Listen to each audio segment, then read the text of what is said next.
Accredited by Guinness World Records, welcome to Archival Television Audio Incorporated, a peerless TV soundtrack archive preserving the audio from television's first 3 decades, the 1950s, 60s, and 70s, the golden and silver age of television. Stand by for the Sports Huddle, next on WEEI.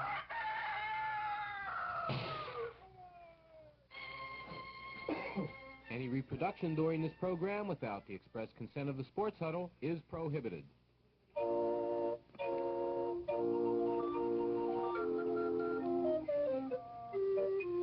Autographed pictures of Westy Jr. looking disappointed since Santa brought him electric trains instead of the Sports Huddle sweatshirt he wanted so badly will soon be available with the purchase of each and every new subscription to Bewildered, the official magazine of the now tough Eddie Casco. Tonight's mystery sporting term was, Jackaman didn't have a chance when Hodge deflected Esposito's slap shot off his head and into the net.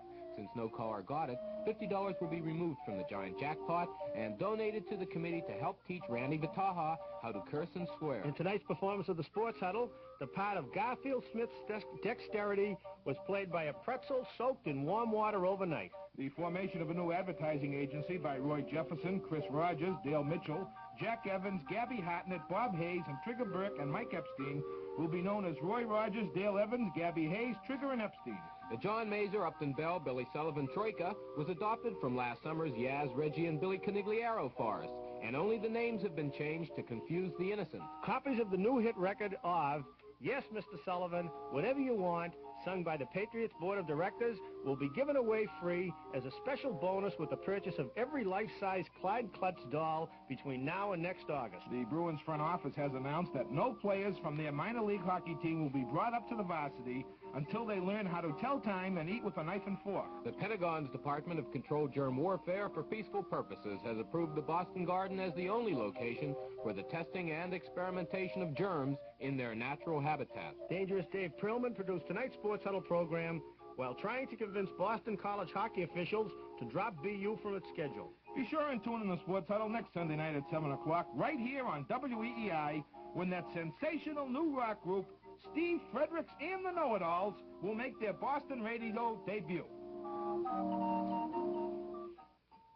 Well, welcome to the Sports Huddle. My name is Eddie Andelman, along with Mark Witkin and Jim McCarthy, and some very nice sponsors.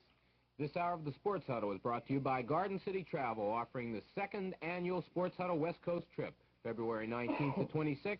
Call 262-2020 for further information. Child World, the super juvenile stores with 17 fun-filled locations featuring toys, bicycles, games, and baby furniture.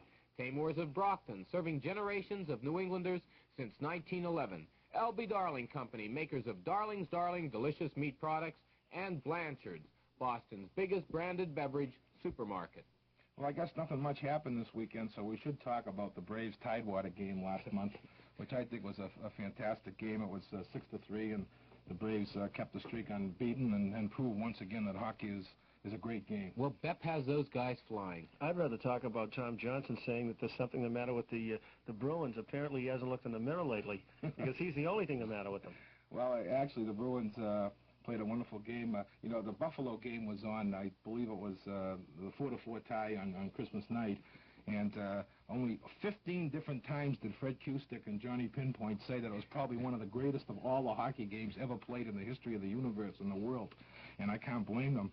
It's too bad we're all waiting for the playoff games to start next week, and it should be an exciting. And I'm going to stick my neck out on a limb right now and predict that Miami and Kansas City are going to play the longest football game of all time. How long do you think it'll go, Eddie? I think it'll go 6 quarters, and I also predict that Ray Scott will say that time is now a factor. For how many straight weeks? This will be the 9th straight year. That's all that man has said during the 4th quarter. Time now becomes a factor. Well, anyway, it was a great weekend, and I know Jim was really pleased as punch, too, because he's got a big grin on his face. I had a beautiful Christmas, Eddie, and as a matter of fact, I opened the door on Saturday morning, and there was the most beautiful present of all time laying right in the doorway.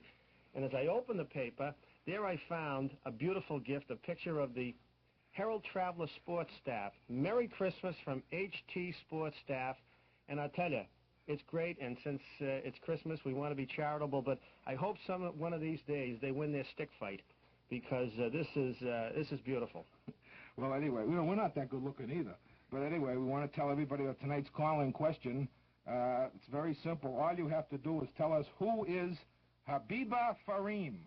I'll spell it for you. Habiba is spelled as it sounds, H-A-B-I-B-A, and Farim is just like it's pronounced too, F-A-R-E-E-M, Habiba Farim. And if you know who that is, you can win an official WEEI Sports Huddle sweatshirt.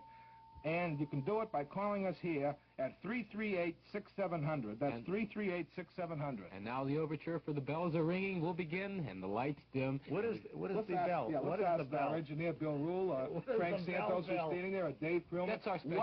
What is this bell that keeps going? That's our special guest, Upton Bell. But speaking of Upton Bell, we're going to have to penalize Upton tonight. We're going to report him to the board of directors since he's late.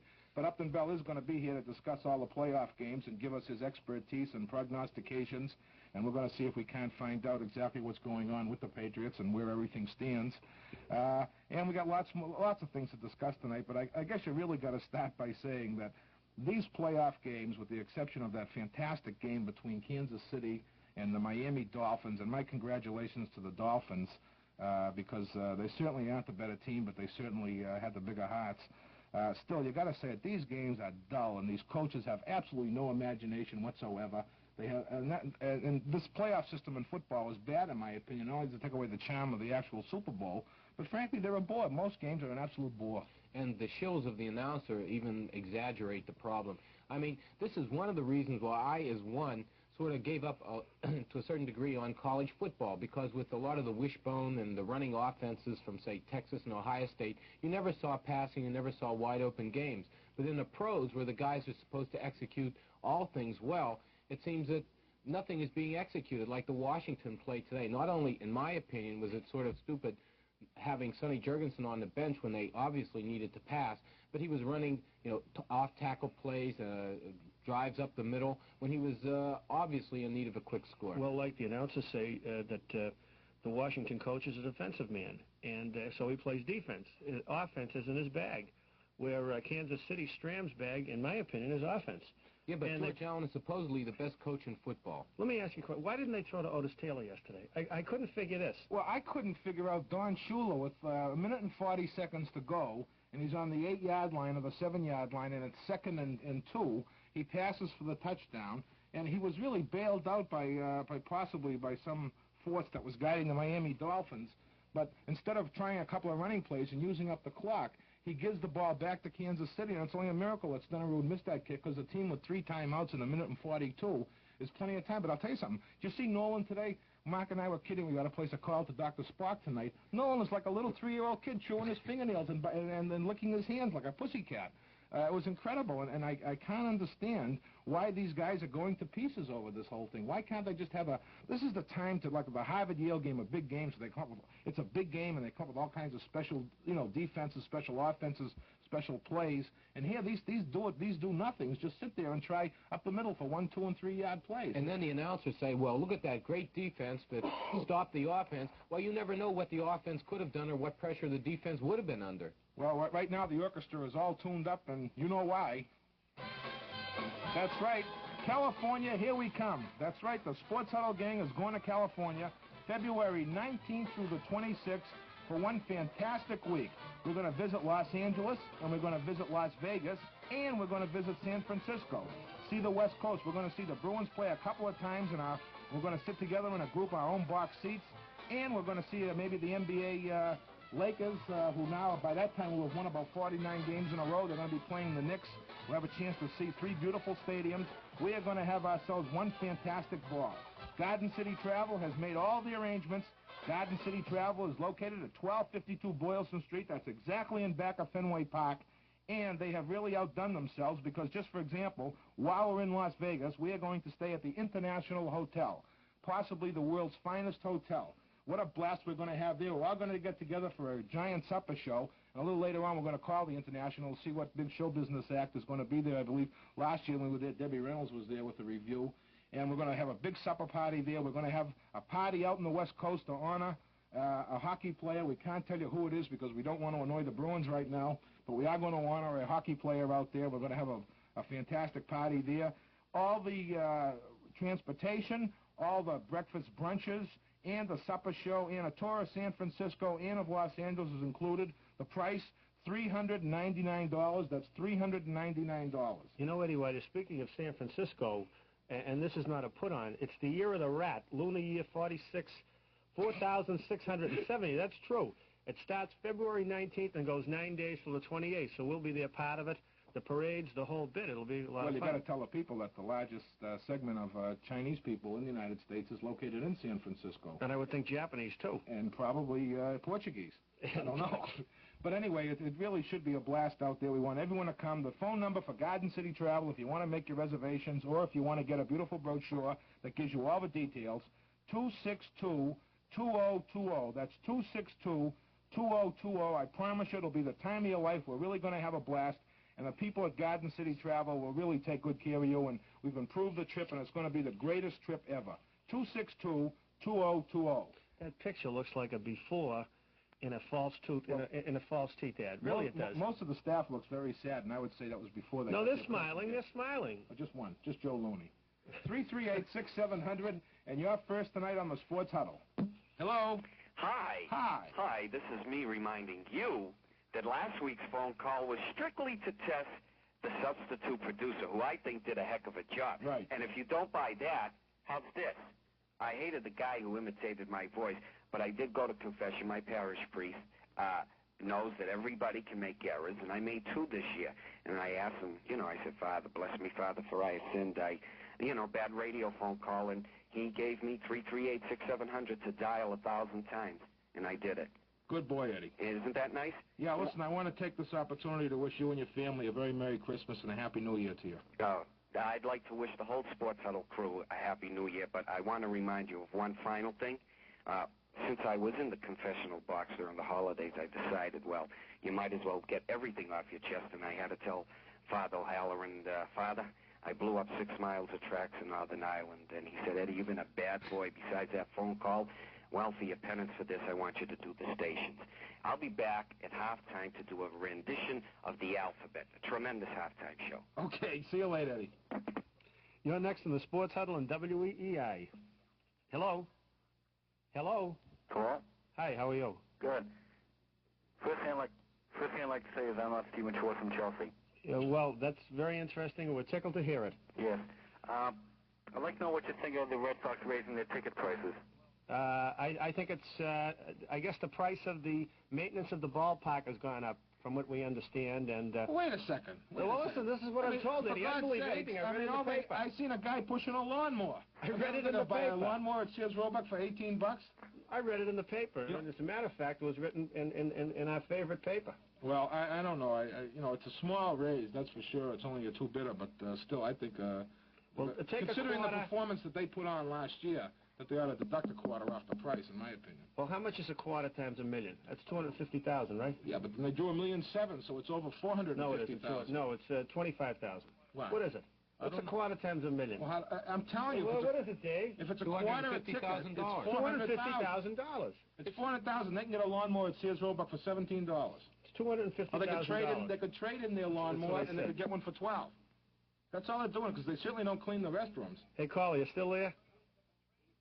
Caller. Yeah. Are you there? Yeah, I'm still there. Yeah, did we solve your problem? Now, I'd like to know what you think of what O'Connell said, that the Red Sox are the best entertainment deal in Boston. Yeah, I tell you, what does O'Connell know? Nothing. I'll tell you, it. The bleacher seats are the best entertainment They're the deal best buy. in Boston. That's right. Well, I met 2 perverts before the show out in Huntington Avenue, and they told me the best buy in Boston is the X-rated movies. So I don't know. Hello? Hello? To each his own. Yes. Okay? Okay. So long. Okay, and you're next on the Sports Huddle on WEEI. Hello? Hi. Can I speak to Eddie, please? No. All right, I'll ask you then. I don't know which one of you, but I'd like to know about this book that you're writing.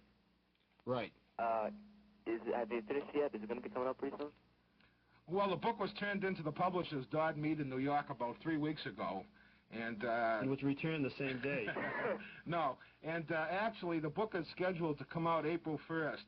But, I mean, they like the book, I'll be honest with you. They like the book, and they're now considering putting it on their catalog, which means it wouldn't come out till September. So we won't really know for a week or two. And our other problem is we cannot agree on a name. and we're going to have to get an umpire to resolve the name of the book. And unless some listeners, we've asked them to drop us a note if they can think of a good name for a book. My favorite name is One Less Than Capacity, and the publishers like the name Right On Sports Huddle. So we really don't know exactly when it will be out. But I will tell you this.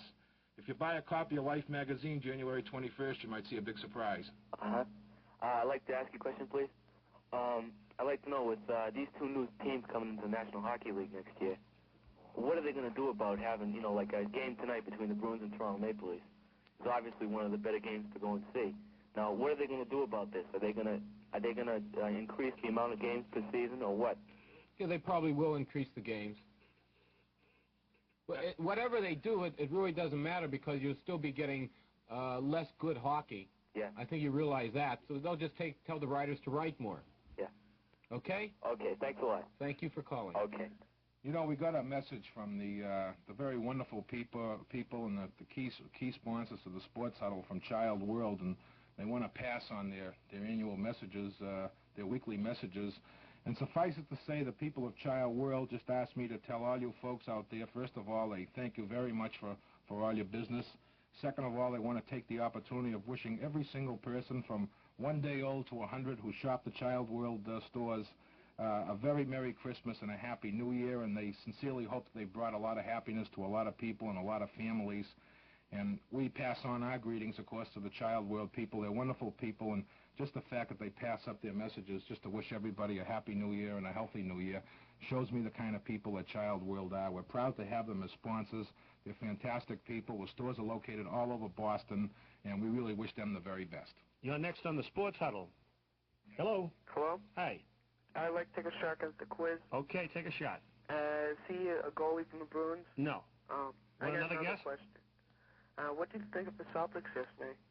I think the Celtics are excellent. And, I read two papers this morning, two sports pages, and the Herald had an article obviously written by United Press or whatever the news service is, and it was not a favorable article, but it just described the game. The Globe had one written obviously by a news service because nobody wants to spend the money to go down and cover the Celtics in Cincinnati. And it was a very adverse article saying how the Celtics gave the game away. And to me, it made me sick. If they're not going to send a writer down to cover this game, then they shouldn't put these type of articles in unless they really favor the Celtics, the way I look at it. This is Boston. You're not supposed to be putting a zing on the Celtics if they win the ball game. I disagree with you 100%, Why? Jimmy, because I thought they played terribly. I thought it was an exciting game. It was such a bad game. It really was exciting because it was unusual. But they won. But just great. I mean, you can say great, we won, and it's a good team that can win when they're playing so horribly.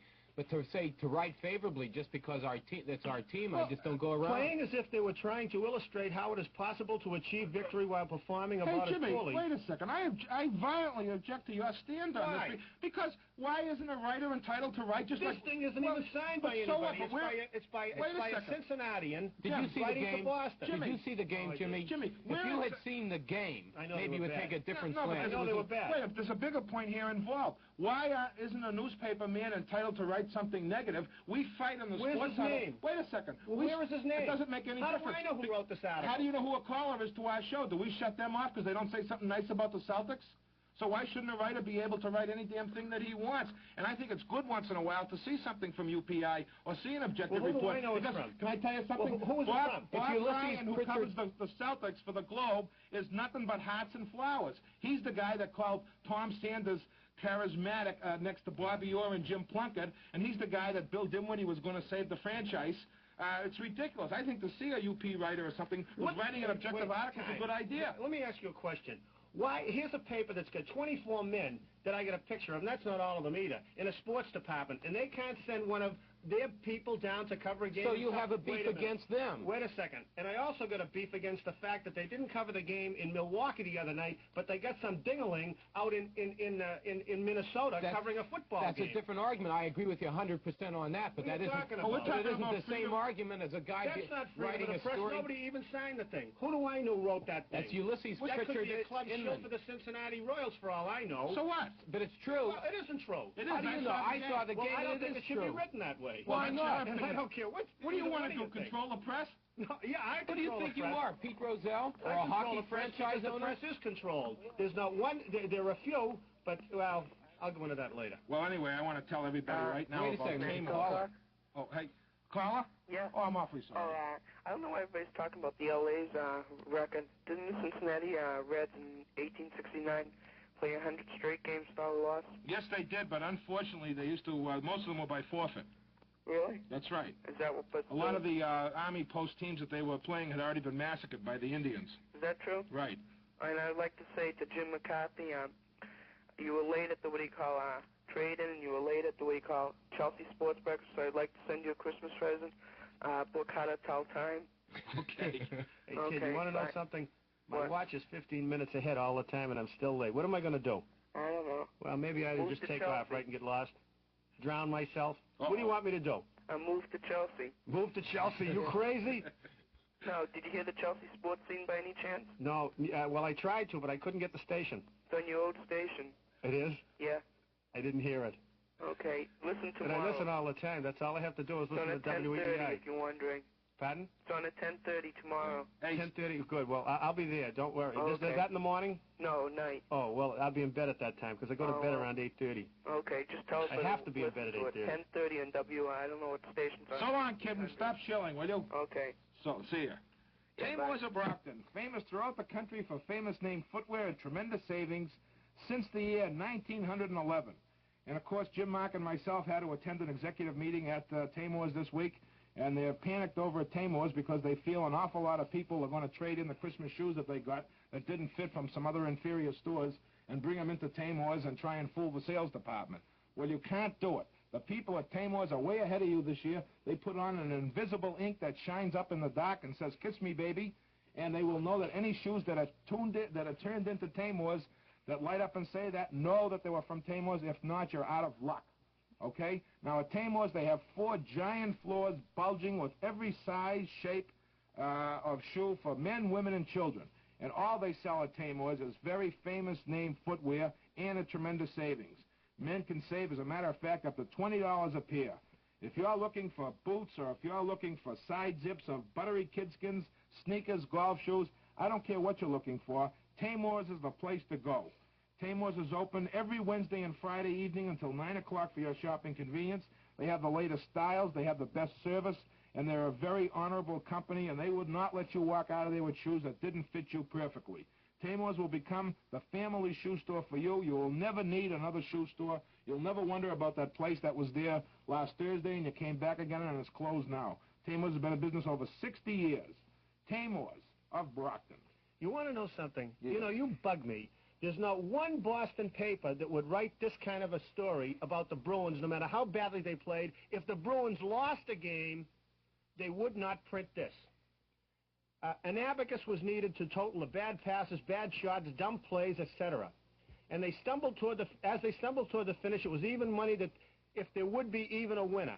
But the Celtics managed to get out of their own way just enough to get the victory and maintain the first-place lead. They ought to be ashamed to admit that they had anything to do with it. Are you going to tell me that a paper that the Boston Globe would print that about the Boston Bruins if they blew a game like that? They would like fun. Because they haven't got the guts. No, I agree with you, Jim. We agree with you. That's got, why it's good about the Celtics. That's right. But because they haven't got the guts. That's a different. My argument is that if what's good for the goose is good for the gander. I agree with you. Wait. I want to write that down. What's good for the goose is good or very good.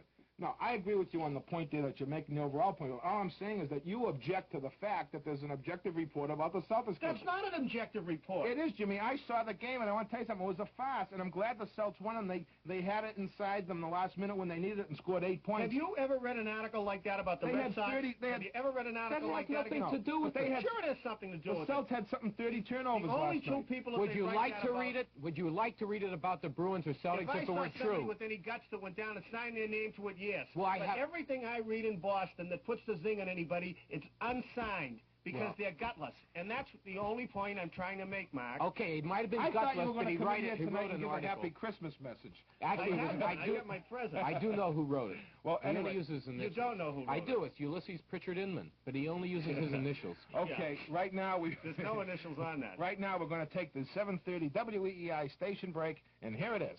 This is Steve Fredericks, reminding all you Sports Huddle listeners that you get another shot at sports talk. Weeknight, 7:20 to 9 on WEEI, News Radio for Boston.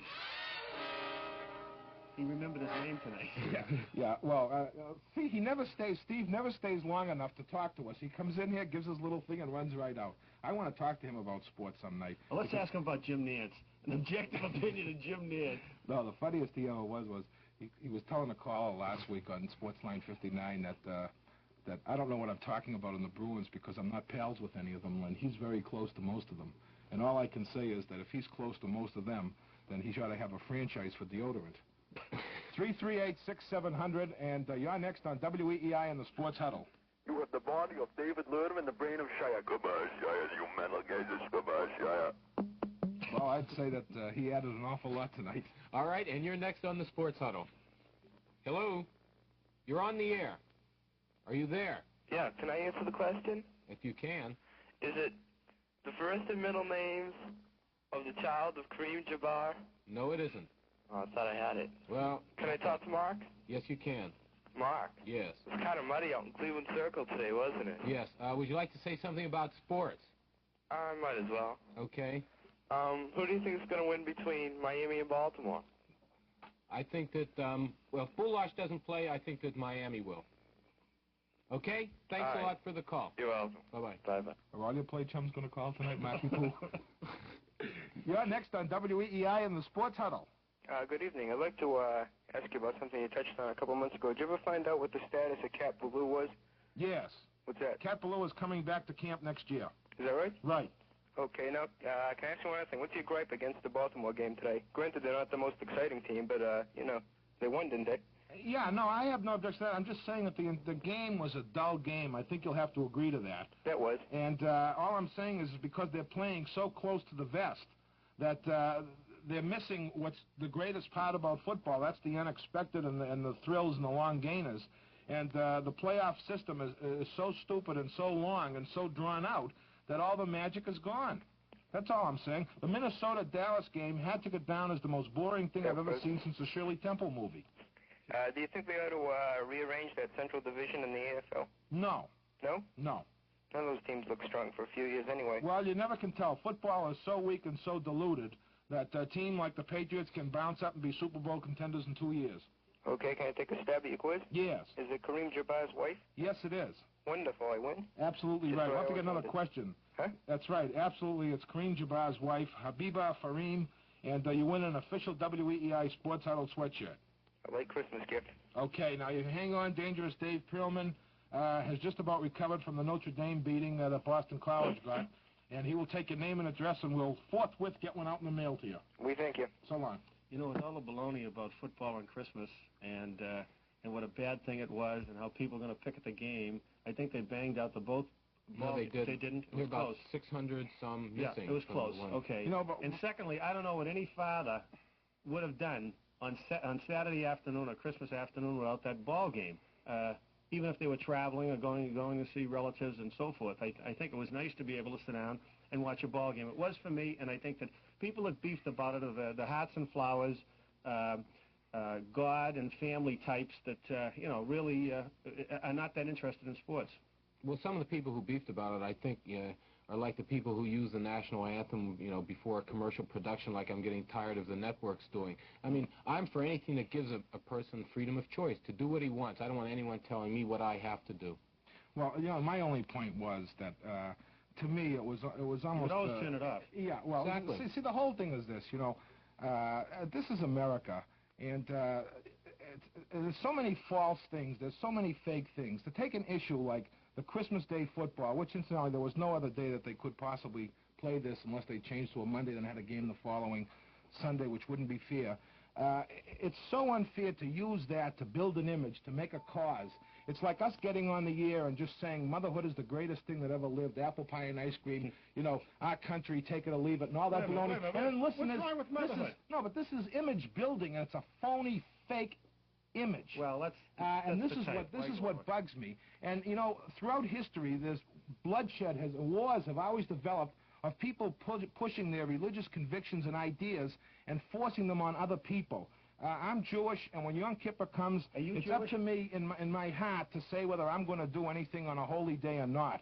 I certainly am never going to tell anybody on this program or anybody, friends or family, what to do, because I want to do what's right in my heart. And I object violently to that. There's an awful lot of atheists in this country, for example, and America is built on, like Mark says, the freedom of choice. And who are we to shove something down an atheist's mouth? Who are we to take old people that are by themselves in homes and tell them that they can't have football? Who are we to tell people that are in prisons that they can't listen to football, people that don't have any family? Look at, there's 30 million single people from 18 to 30 in this country. Who are we to tell them what they can watch and what they can't watch? I object to it violently. I say it was fake. I say it was phony. I say it was image building, and it was possibly the most revolting and ridiculous thing I'd ever heard in my life. And any respect for those people that use that kind of stuff, I've lost. Well, we use it all the time, but the fact is, I would rather watch football than watch Lawrence Welk or some other, the Mormon Tabernacle Choir sing Christmas carols. Because I've had it with Christmas carols. I've listened to them now for 2 weeks. The test is really, what does a person do in his own personal relationships? Not what he says about the holidays or anything like that. It's what kind of person. Well, they take off usually like with their tail between their legs when it comes right down the line. Well, or else they try to chisel on us for tickets. Well, anyway, I think that enough of the Christmas thing. I think it was a stupid thing. I think it was image building, and I think it's wrong. And I think that I know, like WEEI on Saturday night had the trivia program for 5 hours, and why should trivia be allowed to play? You know what was nice about that? That it was the end of the night, and everybody sat down and we listened to trivia. We remembered the old days when we sat around the radio. And there was about 30 people in my house, and we all enjoyed it and had a lot of laughs. Now, why should that be allowed? The other thing that bugged me is the Bruins have played hockey games. The NBA has been playing since I can remember on Christmas night. Right. Now, I'm going to tell you something else, because I heard the most intelligent comment about this whole matter that I've heard. The movie industry in 1929, up until this very present day, which we're talking about 43 years, has always used Christmas Day for their big showings because they felt it was right for the families after Christmas dinner and after opening the presents in the morning to go to the movies. And when I was a kid, the Danny Kaye pictures were the big thing. So we knew we'd go to the music hall. Then it was the Metropolitan. We'd go to the Boston Metropolitan. My dad would take everybody, and we'd go see a Danny Kaye movie. And what a thrill it was. Today, up to this day, it's James Bond. And all the big movies open. And there's nothing wrong with people enjoying themselves on Christmas. And again, I say it's a cheap stunt. I am not a fan of Roselle's. I never was a fan of Roselle since the Kennedy thing, which was stupid on his part. But on the other hand, I don't blame Roselle for this deal. And anybody have the right to turn off their television set and stop shoving their own feelings down my throat. Because I'd punch somebody if they walked in my house and said, turn that off. I'd hit them one right in the kisser. Well, I doubt you'd have the chance. As they say, they'd run like a rat, with their tail between their legs. Okay, 338-6700 on the Happy Sports Huddle. You're next on WEEI. Hello? Hello? Yes. Eddie. Yes. First, I'd like to bring back a happy memory to you. Okay. This is the #1 Giants hater. Oh, hey, come on. We got to let the Giants go. No, impossible. No, I'm sorry, because we can't keep the Giants going. We'll have to wait till Upton Bell gets here anyway. All right, well, besides that, you were talking about that story that was in the Globe about the Celtics? Yes. A couple days back about the game in Cincinnati. Right. Well, do you remember the coverage that was in the Globe about the Patriots win over the Baltimore Colts, by any chance? Yes, I think I do. Well, the first page was not even devoted to any part of the game. It was devoted to what Bubba Smith had to say about Jim Plunkett. And it didn't even tell about the coverage of the story. So I felt that someone, who maybe had been out of town or something, who hadn't heard about it and wanted to hear, how the game progressed. I know this is not going to help our public relations at all. And I know for a fact that it means that Jack will go another 6 months without mentioning us and give us the worst end of the stick, as is the usual case for the coming year, I'm sure. But I got to tell you this. The Boston Globe sports page has slipped so miserably the last few years.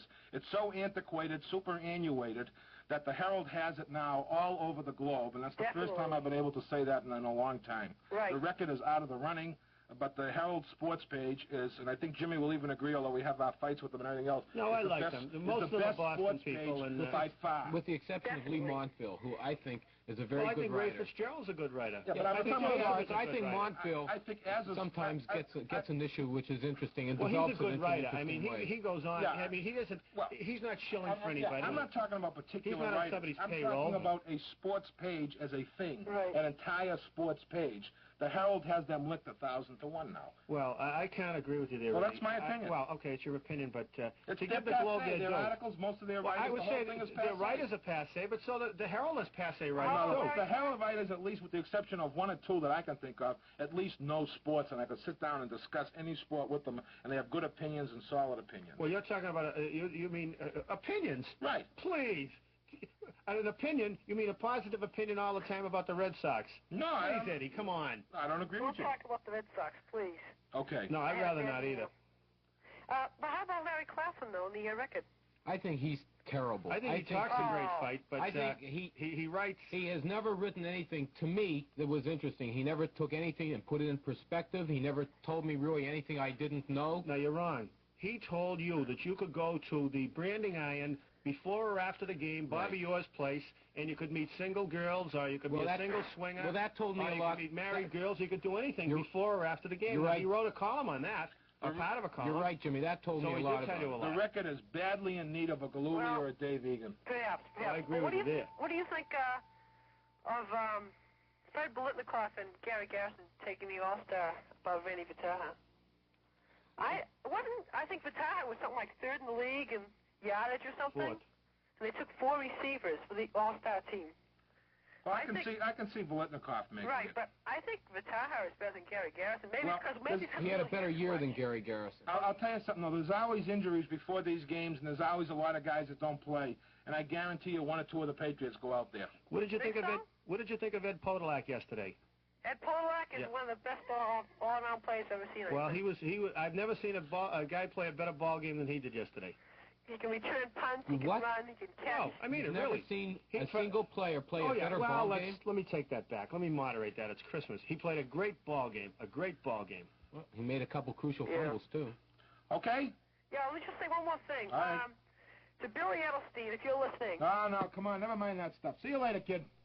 Okay, and right now we're going to have a word from some very, very darling people. Darlings. Pardon me, aren't you Darling Foreman, the foreman here at LB Darling Meat Company? Yes. My name is Dobbs. I'm a statistician. The what? The statistician. I have those statistics you wanted for the advertising. Oh, yeah, the statistics. Now, I have the consumer research figures in all of Darling's delicious frozen meats, the beef burgers and beefsteaks and all. Mm-hmm. But I understand you want to concentrate right now on the meatloaf. That's right. Darling's delicious New England meatloaf with tomato juice. Well, sir, I find it has a rating of 3.7 ZPS. ZPS? That's zingers per serving. A zinger is 1,000 taste tingles. So Darling's meatloaf weighs 3,700 taste tingles per serving. That's exactly what we wanted, Mr. Dobbs. It is? Yeah, put that in the letter to me, will you? Okay, that's Darling Foreman. Mm-hmm. See, that's funny. You get a name like your job, too. You, too? Yeah, my dad couldn't decide on a name for me, so he pulled one out of a hat. Oh, I see. Dobbs. Well, that's my last name. Oh, yeah, wait. What's your first name? 6 7/8. We just received word that the ex-Braves pitcher Walter Lanfranconi will definitely not be on the show tonight, but Upton Bell will. The number 338-6700, and you're next on WEEI in the Sports Huddle. Hello? Yes. Hi, Eddie. Stephen Schwartz from Chelsea. Oh, Stephen, thank goodness you're all right. I know. I hadn't... You know what some vicious person did? What? Some vicious person sent me a telegram at the studio and said that you probably won't be able to call tonight.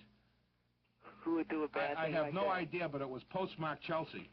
Well, I'm here, and I'd like to thank all of you for kind words 2 weeks ago Sunday morning. Right. And would you like the pictures? Stephen, I treasure my pictures of the wrestlers that you gave me next to my bosom. And I think Miami played a sensational You mean next to your bosom? You like the pictures best. Hello? Yeah, I think Miami played a sensational game by beating Kansas City, and many people, I think, underestimate them. Hey, you want to know something? What? I have a cousin up here from Florida, Craig, and he's staying at our house, and he's a Dolphins fan, and he told me there was no chance of the Dolphins losing, and I laughed at him. But he had the last laugh on me. Can you imagine a 12-year-old humiliating me? Well, that's highly impossible, but it may happen. Right. I think here that many people underestimate the Dolphins and really don't give them the credit which they deserve, but I guess they really came through for our Dolphins fans. Stephen, how about running down every member of the roster and having a a little word about each and what each contributed to the team this year. Well, I like to start off Paul Warfield. No, Stephen. Stephen, how about a message of goodwill to Stanley Stasiak, who feels kind of bad now since he's lost the title to Morales?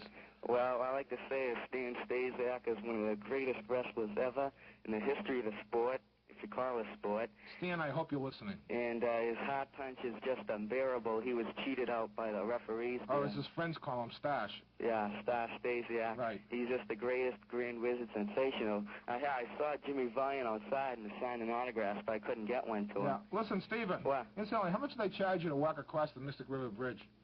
Well, it doesn't cost anything. Okay. Yeah, let's see what I have written down here. I hope you have a whole medal. Oh, yeah, Paul Warfield played a great game the other day, and so did Ed Podolak. They're really two great football players. And Kansas City has a superb defense, which, because they left soccer and kicked. It's all right. You got to take notes. Stephen, hang on 1 second. Well. Stephen? Right. You know, you've called me so much and called the Sports Huddle so much. We have a special surprise for you. Okay. Everybody get their pencil out and write this down. 884-2444. That's 884-2444. That's Stephen Schwartz's phone number at his house. And any of you kids that want to call Stephen, he'll be glad to talk with you and give you his opinions on sports. It's 884-2444.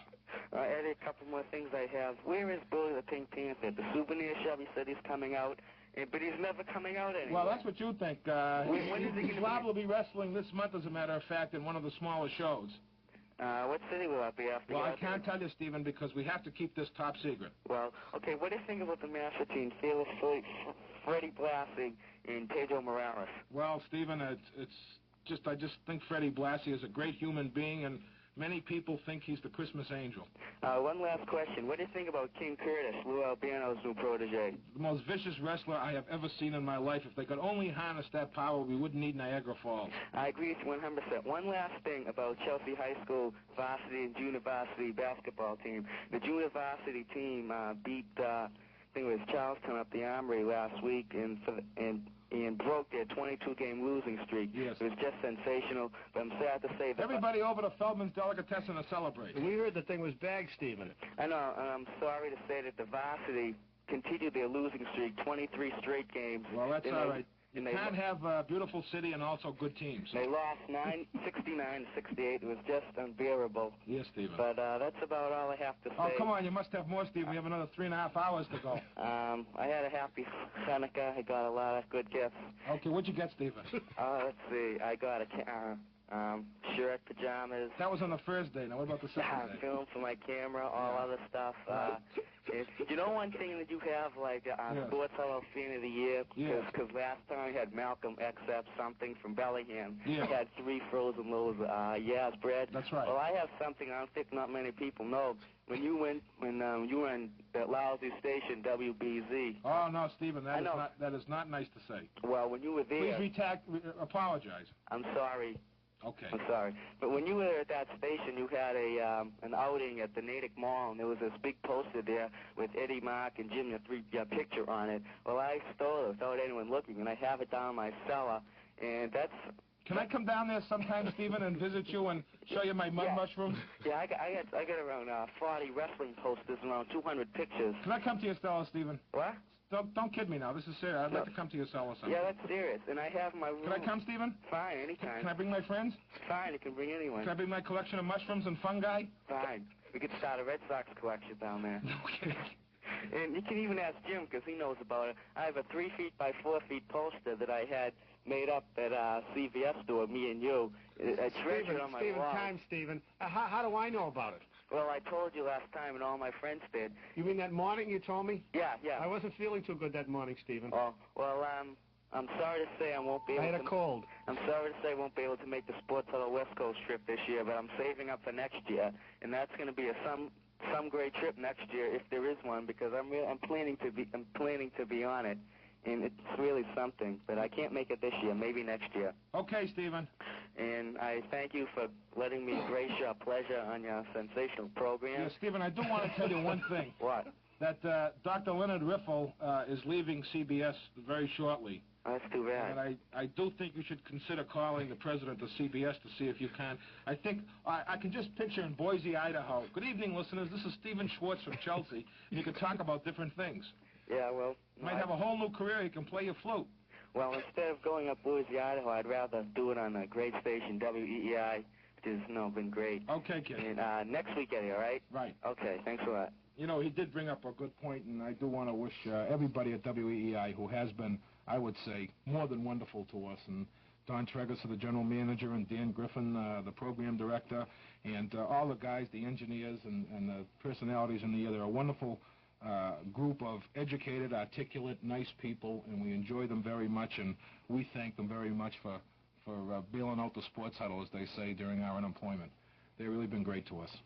And right now, here's James J. McCarthy on behalf of his favorite beverage, which I hope isn't the favorite beverage of all you out there under the age. Blanchard's. Good products at great prices. Well known in the greater Boston area for their beverage values.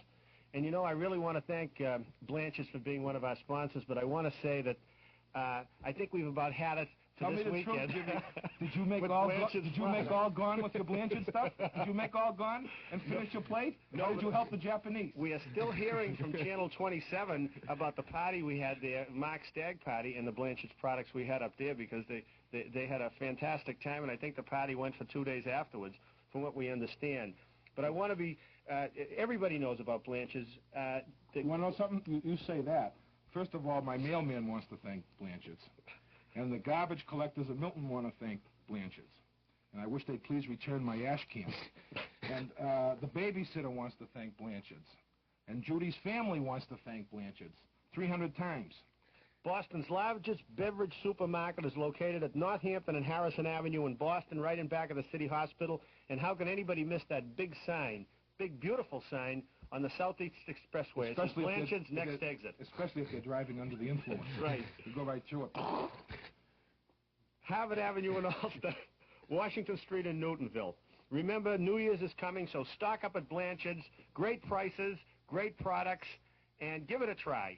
Blanchard's, Boston's largest beverage supermarket, again, is located at Northampton Street in back of the City Hospital in Boston. And I'll tell you something else, that Blanchard's has the largest stock of beer and wines that's possible. What else? And they have more beer cold in their refrigerator than you've drunk in the last 3 weeks, and that's saying an awful lot, Jim.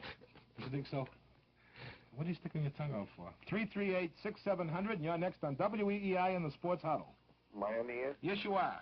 Eddie, how you doing? Fine, how are you? Okay, this is the first time I've called on EEI. I hope you all had a very Merry Christmas. Well, I'll tell you something. We were talking before the show went on. We're pleased as punch, and we're going to have a big year on the Sports Huddle and with sports in general, and it's going to be a great year, and we're going to have a lot of fun. And I called you after the show last week, and you said I brought up an interesting point. I wanted to throw it out for the rest of the guys. We talked about possibly a trade, which you said would never happen, but I'd be interested in getting the other guys' opinion of possibly trading Nance and Ron Sullis to San Francisco for Bruce Taylor. Oh, I'd love to see that. How would you love to see him just, running back punts and everything? Well, it would never happen. No, I doubt if it would ever happen either. San Francisco is not about to give up on a defensive ball player like Bruce Taylor. I mean, he really puts their backfield together. This being his rookie year, he did a fabulous job. Second year. Second year. You all think it wouldn't happen?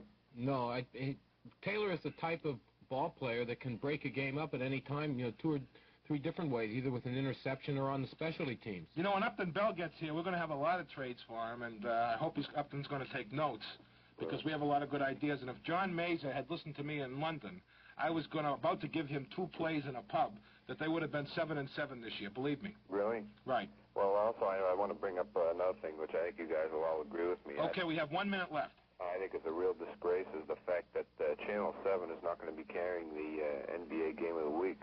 It is absolutely a disgrace.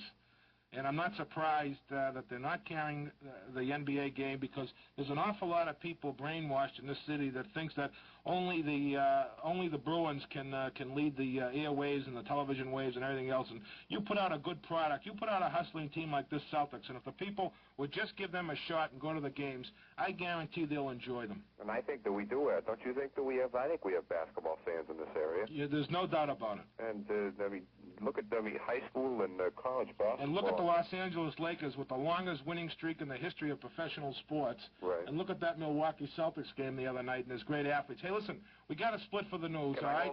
Can I hold on and talk to you after the news? Okay, very good. Thanks a lot. Right now we're going to switch over to Win Elliott, and you'll hear all the latest action capsuled in 5 minutes, and we'll be back with more Sports Huddle on Upton Bell. Hang in for the Sports Huddle next on WEEI. And this hour of the Sports Huddle is brought to you by the Golf House, New England's only golf specialist, with stores in Norwell and Saugus to serve you. James Hook and Company, where a girl can get pinched, untouched by human hands. Allied Radio Shack, the place for sound with over 1,000 stores across the United States. Michelob Beer, bring on the unexpected pleasure. Surprise people, serve Michelob. ALA, you know what the initials stand for, Automobile Legal Association, and Child World, the super juvenile stores with 17 fun-filled locations featuring toys, bicycles, games, and baby furniture. And my name is Eddie Andelman, along with Jim McCarthy and Mark Witkin. We're here at WEEI in Boston. 338-6700 is the number. We're going to give you, because of the holidays, another chance to win a groovy official WEEI Sports Huddle sweatshirt. And, of course, the only place you can get them is at the souvenir shop. And the question, what is the highest speed ever reached in a non-mechanical sport? What is the highest speed ever reached in a non-mechanical sport? And, of course, that's by a human being. And if you can know the answer to that question, you can call us here at 338-6700.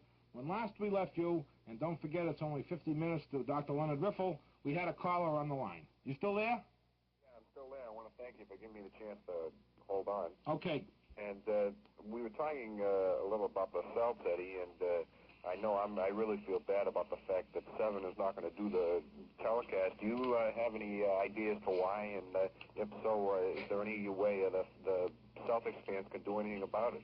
Well, the only way that you could do it, really, is to support the write letters to the various stations involved. I mean, that's the only thing that you possibly can do, but they've made their decision.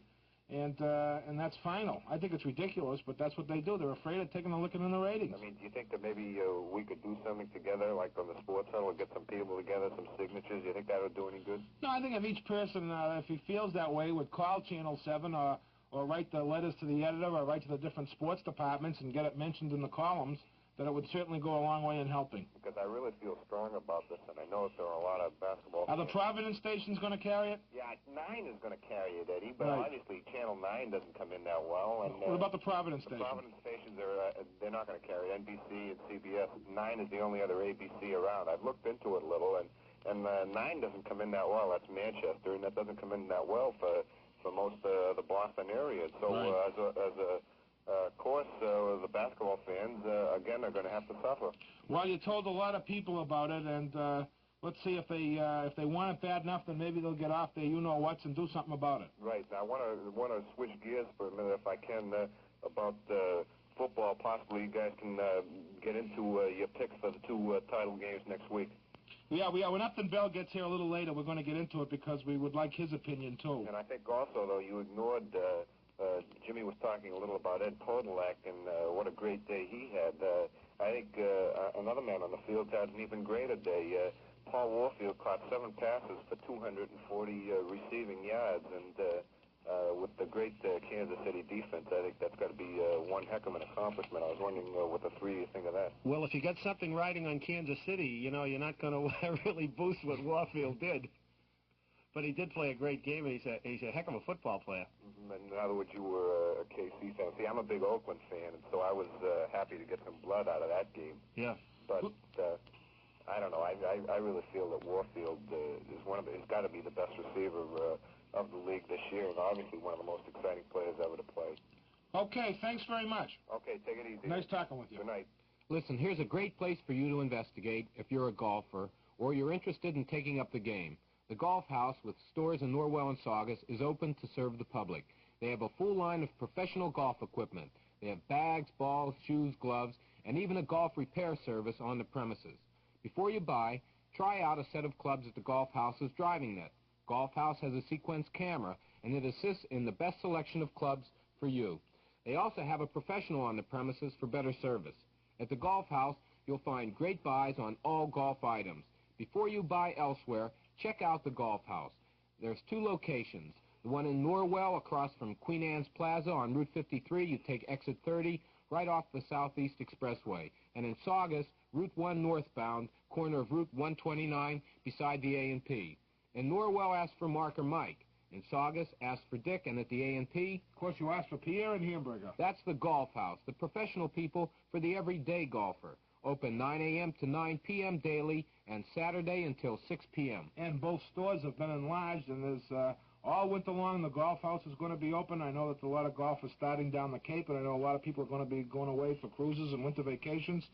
There is no place, believe me, in this country that you can buy the name golf balls cheaper than $12 a dozen, $1 a piece, and those special stands at the Golf House all winter long. 338-6700, and you're next on WEEI in the Sports Huddle. Hello? Yes. I want to talk about the Nebraska and Alabama game. The Alabama game? Yes. Go ahead. Who do you think will win? Well, it's not a question of thinking. I know who's going to win. Who? Alabama. Because they got Jeremy Russo and the Wishbone? No, because they're always lightning fast, and they've beaten Nebraska every time they've played them in the bowl games, and the beer will pull it out. Much as I despise the University of Alabama, which as far as their educational ability goes, I would say a graduate of the University of Alabama is the equivalent of a 4th grade Boston school education. I got another question. Yes. Who do you think would be a good draft choice for the Patriots? Well, let's ask Upton Bell. Upton, who do you think will be a good draft choice for the Patriots? Well, to get off the spot, they're all good ones. Yes, the master of the cliches himself, Upton Bell, is here tonight. And I think that the Patriots, if they were smart and they would listen to me, the first draft choice that they would draft, and I'm going to give Upton a chance to use a cliche first, is the best athlete available. No, I don't agree with that, Eddie. I can't go that far. I think that if we could find a good tight end or a defensive lineman or a big offensive lineman or possibly even a big linebacker, I think that we would help ourselves. Now that I've covered all positions, I forgot defensive backs. Well, I'll tell you what else we could use is a new member of the board of directors who will openly speak out in favor of Billy Sullivan. Okay? Do you think Kenny Hodge will be traded? Kenny Hodge, I think, should be traded, but he won't. He still owes 9 payments on his car, and Weston will not let him go till it's cleared up. Okay, thank you. Bye. So long. Well, we want to take this opportunity of welcoming, even though he's late and there's going to be a severe penalty involved, Mr. Upton Bell, general manager of the Boston Patriots, and I'm going to get all the compliments over in a quick hurry, Upton, before we attack you by saying, first of all, congratulations to the New England Patriots for a great year, and congratulations to you personally, and I really mean this very sincerely, and I know I speak for a lot of fans. You did wonders with them, and we're glad you're back, and the Patriots are on their way, and you did a good job. Thank you very much, Eddie. Was that a pre-recorded thing? No, that came from the heart. There's a lot of mistakes that you made as a young fellow up that we're going to get into tonight. But basically, I think every... In other words, you say I'm 0 for 45, huh? No, but I think basically, I don't know a fan that had a season ticket. I mean, I don't know one that was not wildly pleased. We had 5 victories out of 7. We beat the Giants, and they didn't quit like they did last year. And even though you made a lot of mistakes in your choice of athletes and trades, still basically it was an exciting Patriots team. And anytime you beat the Dolphins and you beat Oakland and you beat the Colts and you beat the Jets, you've got to say that it was a tremendous change over last year. A metamorphosis, as we say in botanical circles. Well, now that you've impressed me with your use of the English language, I would like to say this, that, of course, the fans are the people who support us, and I've never quite, I've said this before, seen the support that our team got this year. And really, if we were going to give out a game ball at the end of the year, I think it would be to the fans for the terrific support. I know that everybody appreciated it. I know that I did and the whole club did. And I've seen a lot of other places where a team 6 and 8 that would not get the support that we got this year. Yeah, you know, and after I think what we're going to do as time goes along, the fans will want to talk to you. I know about the Patriots, too, and we're also going to let Upton Bell publicly predict the games as he sees the Super Bowl and possibly some of the bowl games, and we'll talk about some of the draft choices. But right now we have a message from the James Hook & Company. From the waterfront of Boston to the shores of Booth Bay Harbor, that's in Maine, of course, the name James Hook & Company is a New England byword. They are the world's largest wholesalers of fine lobsters. They've built their reputation over nearly half a century of serving the nation's seafood enthusiasts. Not so many years ago, you had to visit the Northeast to enjoy the succulence of lobsters from the cold waters of the Atlantic. Now, James Hook & Company has pioneered in the use of air transportation to bring fresh New England and Canadian lobsters to the rest of the nation. As a matter of fact, while Upton Bell is here, I can tell you for a fact tonight that James Hook many times rents space on the Patriots' chartered flights, and a lot of the offensive linemen have been up to their necks in lobsters, and they help to reduce some of the cost, the heavy transportation costs. From Christmas Cove in Maine to Miami Springs, Florida, wherever lobster is prized, you'll find a James Hook & Company operation. I know that James Hook left an appendix down in Florida, and the other operation, I believe, was a cartilage operation that he had in Tacoma, Washington. Keeping progress an important part of the New England seafood industry has been a 40-year program with James Hook & Company, and there's 39 and a half years to go. James Hook & Company salutes the lobster industry from Massachusetts to the Maritimes. The dedication of its members has been a mainstay of the economy of the entire Northeast region. And I do want to take this opportunity of thanking Jimmy for my Christmas present.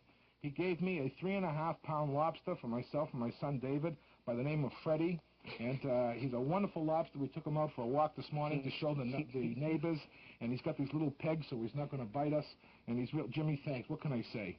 And the people at Hook, they want to say goodbye to the following lobsters, which were served in the traditional seafood dinner down to a big-name family in Newport, Rhode Island. The following 2-pound lobsters left the safety of the Hook salt water tanks: Hart, Schaffner, and Marks, Tinker, Evers, and Chance, Yaz, Reggie, and Billy, Peter, Paul, and Mary, Guy, Gilly, and Dickie Pooh, Kukla, Fran, and Ollie, and Epstein, all 2- and 3-pound lobsters that are gone. We're going to miss them. Their contribution was magnificent. But there'll be more lobsters next week from Hook. If you want to drive over to 15 to 17 Northern Avenue, there's a place where you can run in and run out in your car, pick up some fresh lobster meat, some boiled lobsters, or some live lobsters, or they'll broil them for you. James Hook & Company. Ooh, biggest lobster dealers in the world. Upton, before we take a call, could I ask you one question? About the lobsters? No, about the tight end.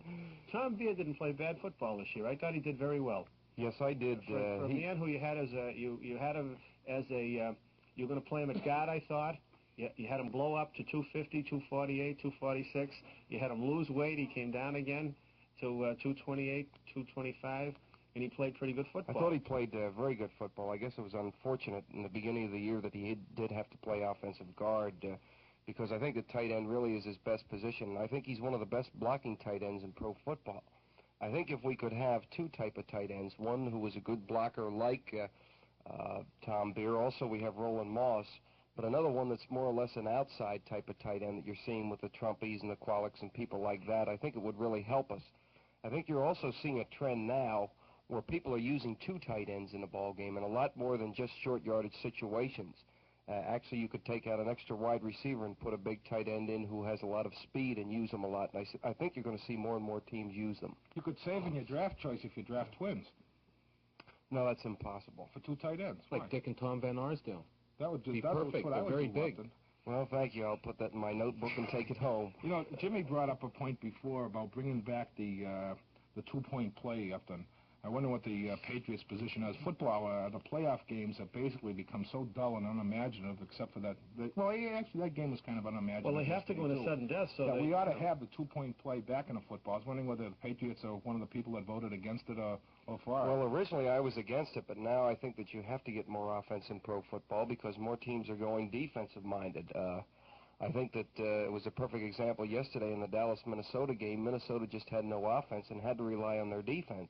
And, of course, the game has changed so much because a lot of your coaches now, your head coaches, were former defensive coaches, and, of course, the game has swung that way. I think one of the things they did this year is having the field goal now be able to be returned out of the end zone. I think in the opening play of this season between Green Bay and the Giants, our favorite football team, that Green Bay's defensive back returned it all the way for a touchdown. So I would be in favor of the two-point rule, although I was against it last year.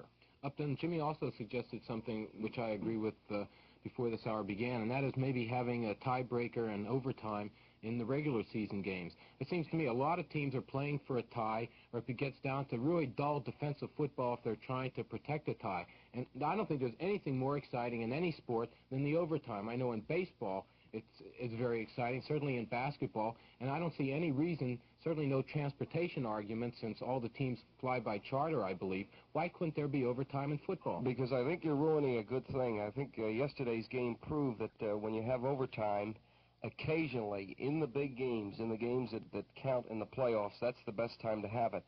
If you have too much of any one thing, I think it ruins it, and yesterday proved you had your sudden death game in 58. You had the Green Bay-Baltimore game in 65. You had the Houston, I believe, former Kansas City Dallas Texan game that... don't forget the summer of 42. I have forgotten it. But I think that you would ruin it, and I think that with your percentages now, which is the way the season is judged by each team, that you're much better off saving sudden death for your playoffs and keep repeating it and ruining it.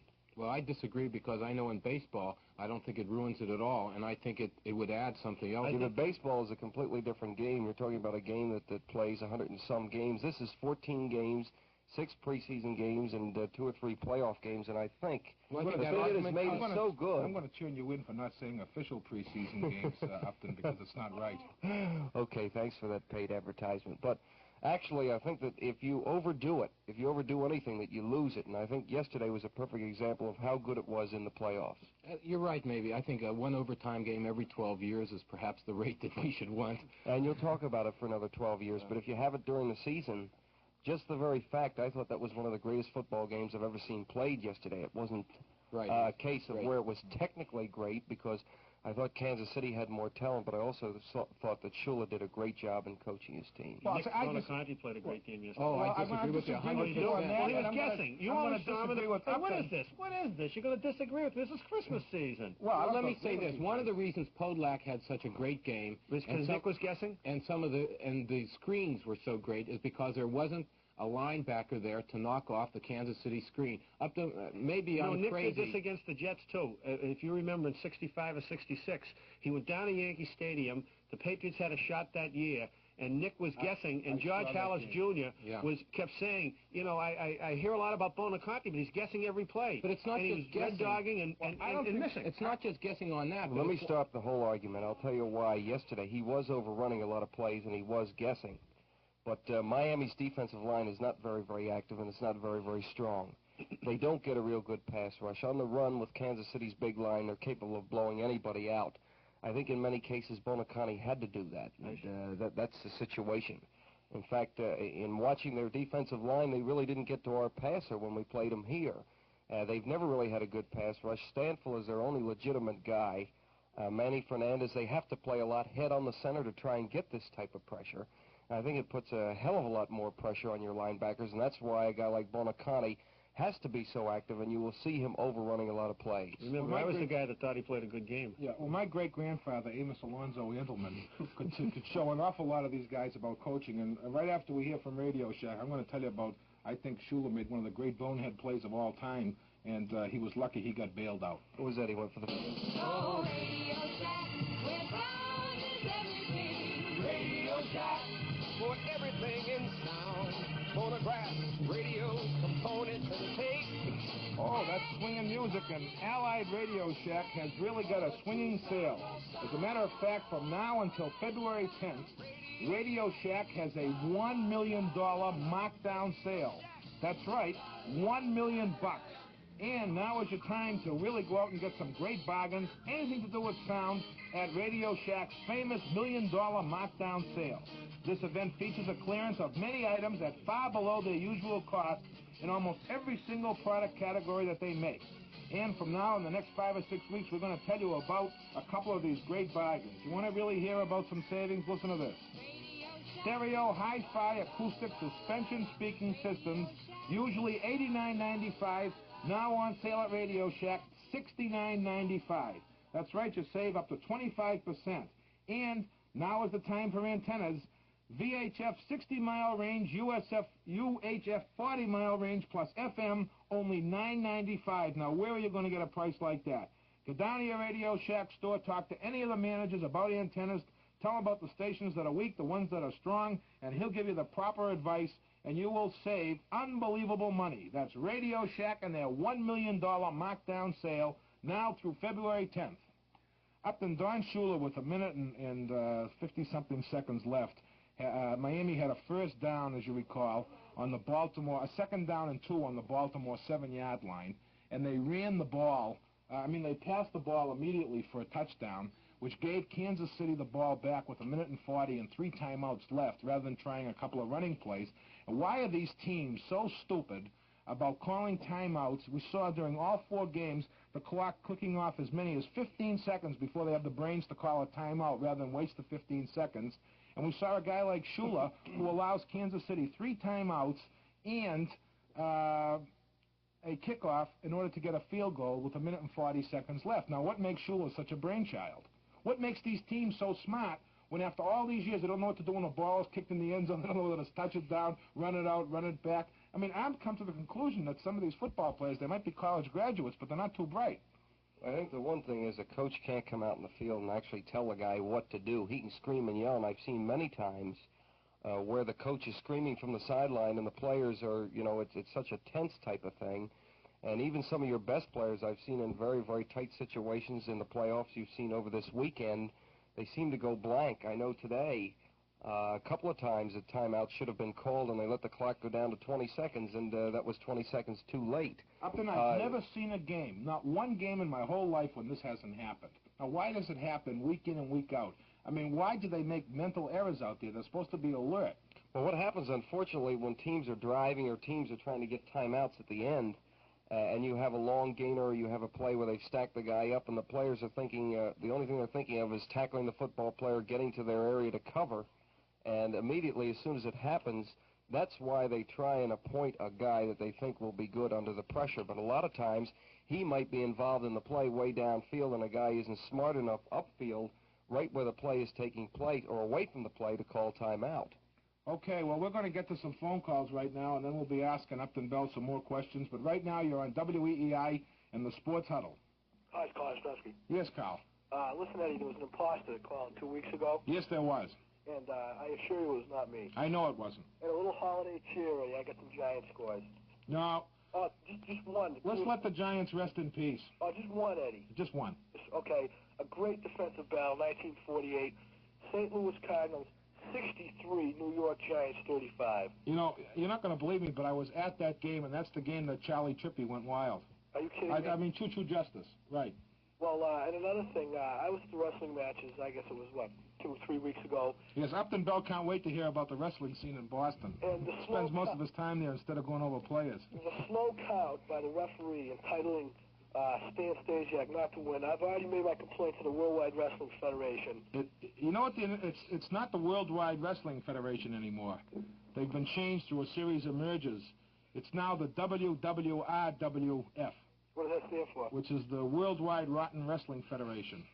And I have one more complaint, Eddie.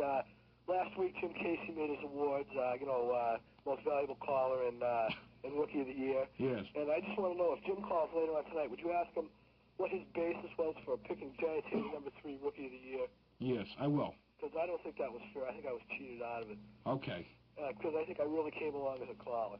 Well, you certainly did. You showed us an awful lot, and we're going to put you on the move list. So on. And right now we have the famous WEEI 8:30 station break, so grab your partner and give it a whirl, and let's see, someone's coming right in the studio right now. For all that's happening in sports and then some, this is Steve Fredericks inviting you to join me on the all-news AM Report, mornings on WEEI, News Radio for Boston. Steve, come back. It's Upton Bell. Oh, he's gone. He only likes to talk to you on the phone. You're next on the Sports Huddle on WEEI with Upton Bell. Hi. Hi, how are you? It's Professor Negrelli. How you doing there? Oh, fine, great. I'd like to know, what's the story on sober Steve Kiner? What's this? Oh, well, I think, that hasn't been proven, and I just want to add my 2 cents to that. I think Lenny Shapiro had an article, I don't know, there was a piece in yesterday's Ledger that said, and not to go over this thing too much, that he was not stiff, and that he had some pills in the car, and, what are you going to say? It could happen to anybody, and that's I think all I can say, and I can't see putting a zing on a guy one way or the other, whether he was or whether he wasn't, because believe me, it could happen to anybody over 20 years of age. James, 21. May I just ask you one thing before Upton Bell answers for the Patriots? Yeah. The cop said, follow me. And he took a right and kind of No, he took a took left. a right. Listen, No, it was he a blitz. That's right. Any linebacker He read the would play have done right. the same. What was he supposed to do? Doesn't he know the policeman is our friend? Actually, I think it's the man, until he is proven guilty, is innocent. Hey, wait a second. You're interrupting Upton Bell. Well, that's okay. Okay. I think that, Steve was one of the greatest defensive players the Patriots have ever had, and I was sweating it out there for a while. Well, what about you, Upton? Well, actually, Steve, the hearing has been put off, I think, till January the 16th, and nothing has been proven against him yet. They claim that what they found in the car, as far as I know, was Valium, which is actually a tranquilizer that Eddie takes every night of the week, only it's illegal in Tennessee. I want to tell you something. I'm a homeopatist. Okay. We knew that. And I don't think that, you can't control a man's outside activities. As long as Steve Kiner has been here, he's conducted himself in the proper manner, both as a football player and otherwise. And I just think it's very, very hard with athletes like anybody else or human beings. I know that they had problems in Washington with Billy Kilmer and out on the coast. You can't control what a man does on the outside. And again, nothing has been proven against Steve yet, and we'll just have to wait and see what happens. Okay? Okay, Eddie, just wanted to tell you one thing. The Pink Panther's coming out pretty good now.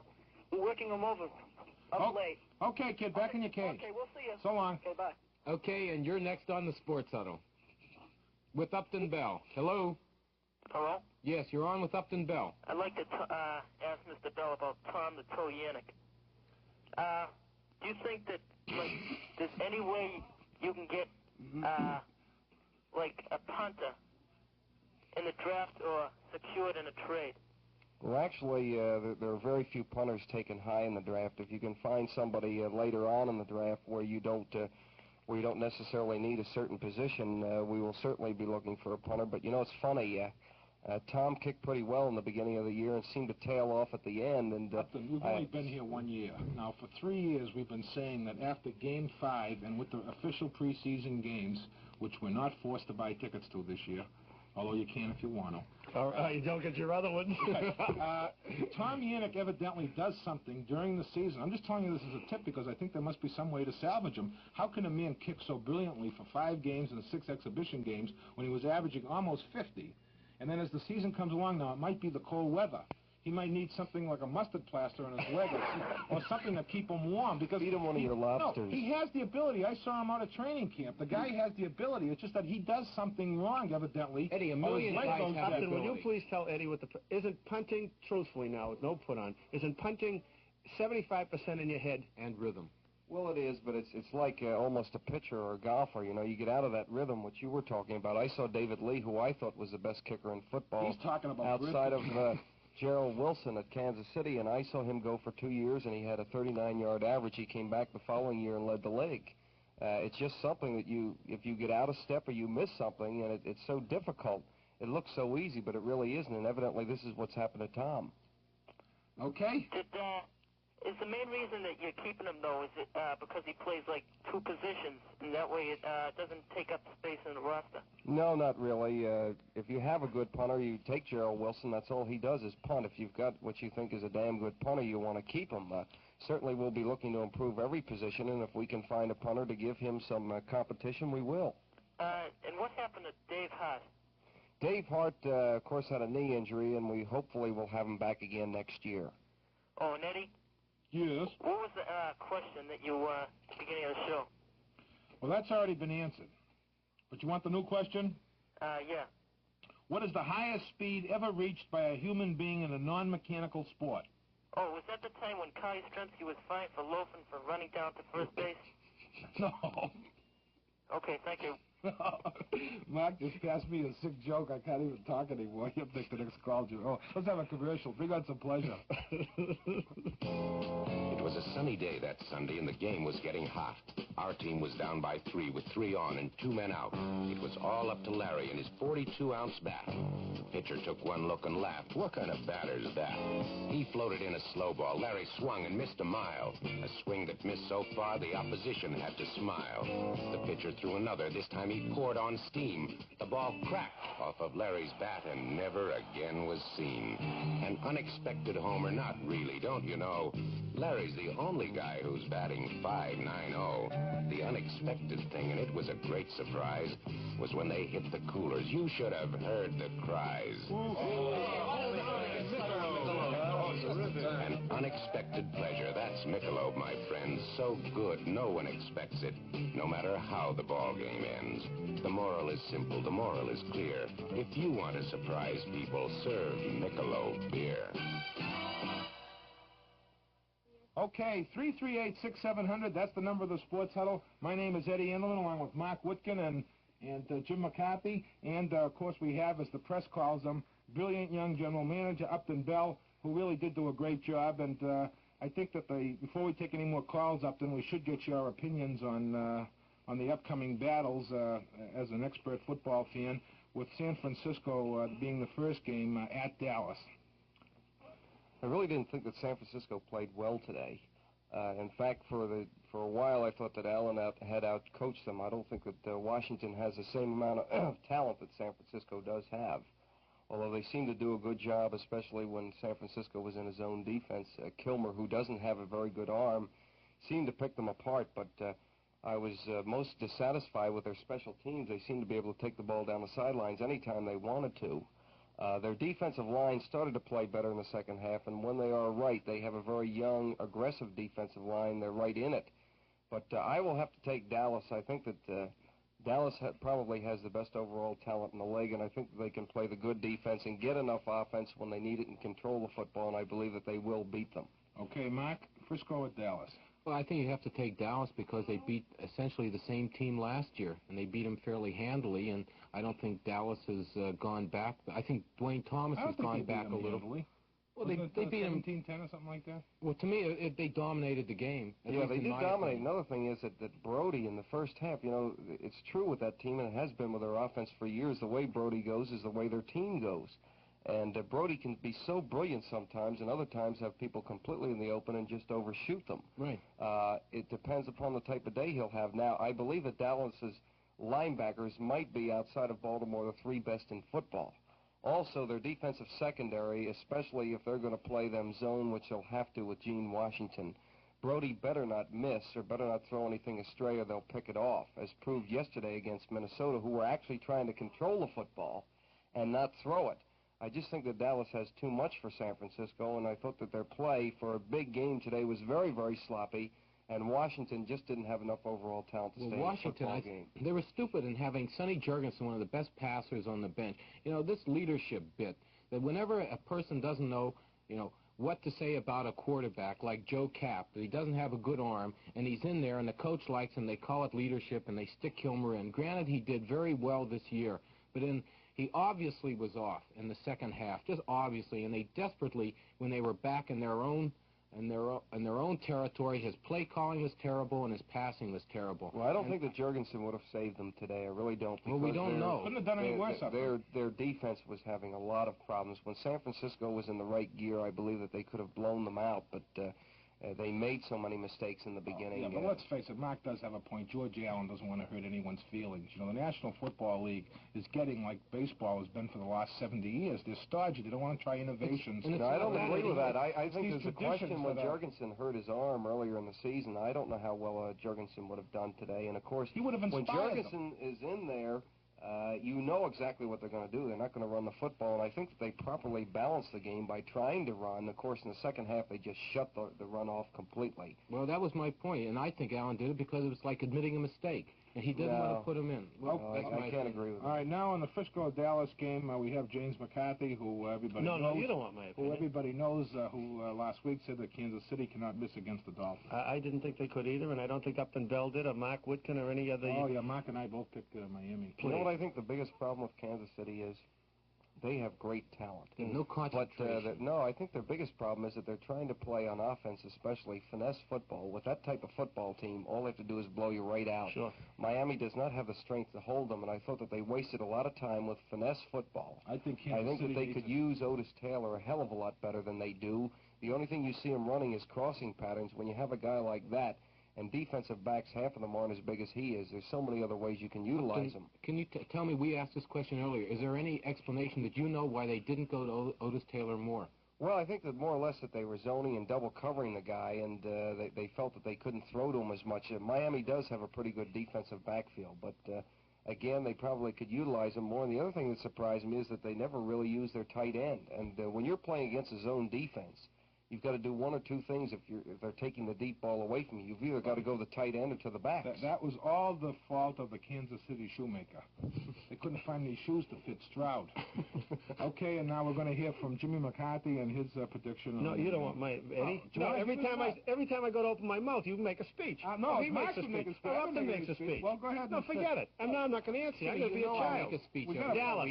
No question. How can Dallas lose? Now I'm going to tell you why you're both wrong. You're going to tell us. Yeah, you're going to tell us. Dallas is born The Chicago Bears were your favorite team. Ever since I've known you, you kept bugging me with the Chicago Bears. You're crazy. They are great. Yeah, they are beautiful. Are great. They certainly are. All right, now look, I'll tell you why San Francisco is going to beat Dallas, and I'm positive of this. I am positive. All right, I will bet you I'll do anything. Oh, really? Yeah, San Francisco is going to beat Dallas because they have a speedy defensive line, and Staubach is not a good quarterback, and anybody that can pressure Staubach is going to beat him. Staubach can't run either. He can run, Jimmy, but the speed of that San Francisco line is incredible with Hatton and Cedric Hartman, and other than Charlie Kruger, I mean, they're a very fast team.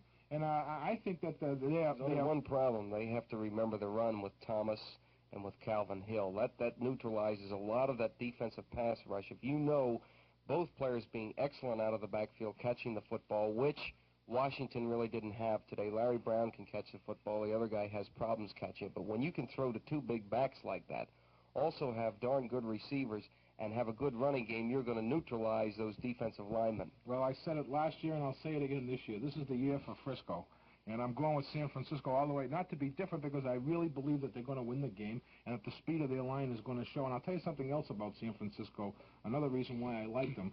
They are a team, Upton, who can stop the run and hit hard.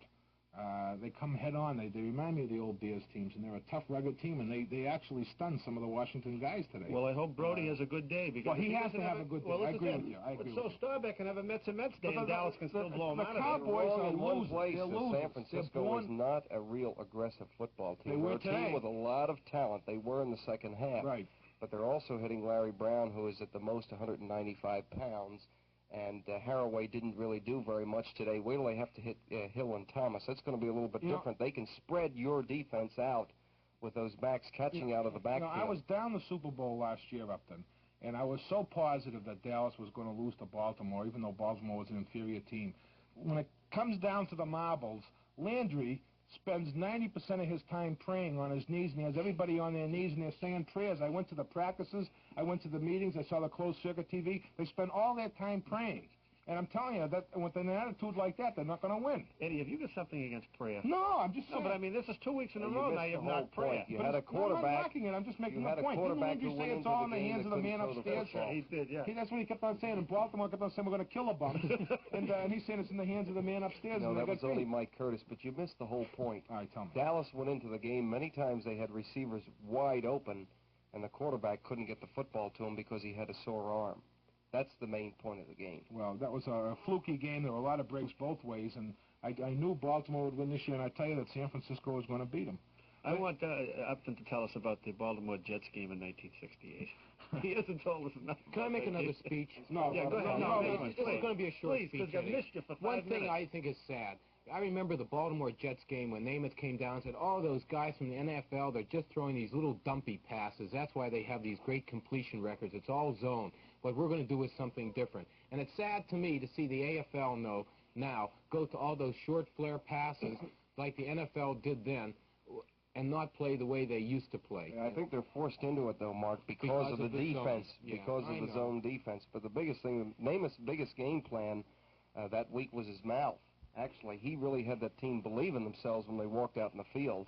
I think, unfortunately for the Colts after the Cleveland game, they believed that they were the greatest team of all time. And as a result, when they get out in the field, and it seemed easy in the beginning of the game, but they blow opportunity after opportunity, they came down the end, they just didn't have enough. Greatest event I ever saw. Okay. Me too. Oh, great. Yeah, well, thanks, Ed. I saved my honeymoon night for that. Now, this word from the Automobile Legal Association. Back it up a little more, Pete. That's right. Come on. Okay. Okay, a little more. Easy. Up. Okay, hold it. You know, mister, you're lucky you weren't going 60 when that bearing seized up.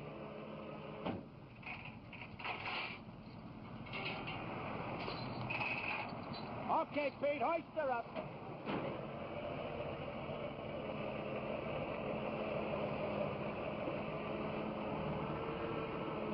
That's good enough, Pete. Want to get in, mister? When your car breaks down on the road, aren't you glad you're a member of ALA Auto and Travel Club? You are a member of ALA, aren't you? 338-6700, and you're next on WEEI in the Sports Huddle. Hi, guys. Hi, Jim. Hey. Hey. This goes to Mark. Yes, Jim. Mark, have you got a football helmet on? Yes, I do. You must. You two guys, Eddie and Jim, ought to be ashamed for picking on him so much. I don't know what it is. I've never seen such complete harassment in my life. Well, sometimes people are jealous of excellence. I think they are, Mark, but I'm sticking with you. Well, thanks a lot, Jim. Are they looking ashamed? Yes, I can't see them through the bars in my helmet, to tell you the truth. Hey, all right. Now, the Kai Yastrzemski, number 3, was voted the Rookie of the Year because he had to somehow find out about Marty Glickman's excuse book. And that was the reason, and he really had that vigor and gusto and an unbiased opinion. And now, Mr. Bell. Go ahead. Do you remember me? Yes. Good. Now, to pick up where we left off. Has the National Football League got their 9-year schedule to include Seattle yet? No, not yet, because expansion hasn't come here yet. Well, you mean to tell me that it changed? The schedule can be changed if they do pick up Seattle as a franchise? Well, I don't know whether our schedule will be changed, but they'll have to be worked into other people's schedules. Like the New York Giants? You want them to have a sure victory, huh? Well, you're the one. You know, this is funny, Upton. You come up and you said that, but I just happened to pick up a top-notch sports magazine. Can I say it, Ed? Sure. Sport. You know? That was the name of it, Sport. You know Sport magazine. Sure. And on the last page, it had an editorial on how the schedules year after year were favoring the New York Giants. I have it right in front of me, Upton. I mean, maybe you're a little... You're not going to change my mind, but go ahead and read it. Well, I'm not going to read it. All it says is that the New York Giants are in a pitiful state right now, and they're going to have to come up with something to save the team. By the way, this was in the year 1966, which was the year which can only be equaled by this year. And I think me and another certain party, Ed, we're talking that the football's going to have to do something to save the Giants. You know, they're big money, and you can't have a team, roaming around and looking like such fools. Well, a lot of people accuse, the Patriots of getting Kiner and Upton Bell and Bucko Kilroy as a payoff from Rozelle in order to strengthen the franchise. Well, and I've said I don't know about that, but I will say this for a fact, that Pete Rozelle and the National Football League Board of Governors will step in and do something to assist the pathetic Giants. They're going to have to do something. Either give them crutches or something. They just can't let a team go on a field like that and looking so bad. And one more thing is this Seattle thing been completely decided up to? Nothing's been decided yet. In fact, I don't think that they will actually talk about it or discuss it for 2 or 3 years yet. Oh, I see. Okay, great. Hey, one more thing. I'd like to congratulate you, Upton, on a great Patriot team. I never thought they'd win 6 games, but I'll tell you, like Eddie said last week, you're proud to say you're from Boston again. Really feels great, even with a 6-8 record. I'm really proud of the Patriots, the way they come along. And let us not forget that they beat the Giants, and that itself was the season. What story? Are they going to play the Giants during the exhibition schedule? Is that definitely preseason, Eddie? Yes. Official yes, preseason game. Official preseason game. Yes, we will. And We certainly thank you and all the fans out there for your support. You've done so much for our football team, and we just want to prove to the fans of Boston and New England that we're a representative football team, that you'll come out and get a lot of excitement in the years to come. Hey, Jim. Yeah. I tell you what. Go ahead. Sports Huddle is going to take you to the Giants game, and we'll ask Upton or Billy Sullivan if we can't meet some of the Giants. Hey, that'd be great. Okay? I promise you we're going to do that. It'll be like being at a veterans hospital. One more thing, and this is to all the fans out there. Stay tuned for next week, and only one person knows about it, for the scandal about the Giants and the Eagles game, which you couldn't notice on television. You had to be at the game to see it. And that's it, guys. Have a nice Christmas. Happy holidays. I'll see you next week. Okay, Jim.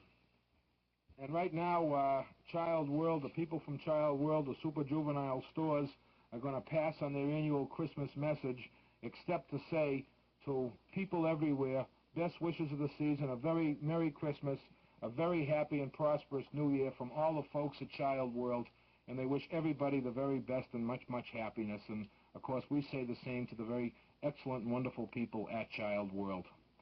338-6700, you're next on WEEI in the Sports Huddle. Hi, I just wonder if I can put the Upton, please. Yeah. Go ahead. Yeah, as being a season ticket holder, I'm a little concerned about this preseason package. Am I under the right assumption now that if I refuse my option this year, that I have lost those tickets forever?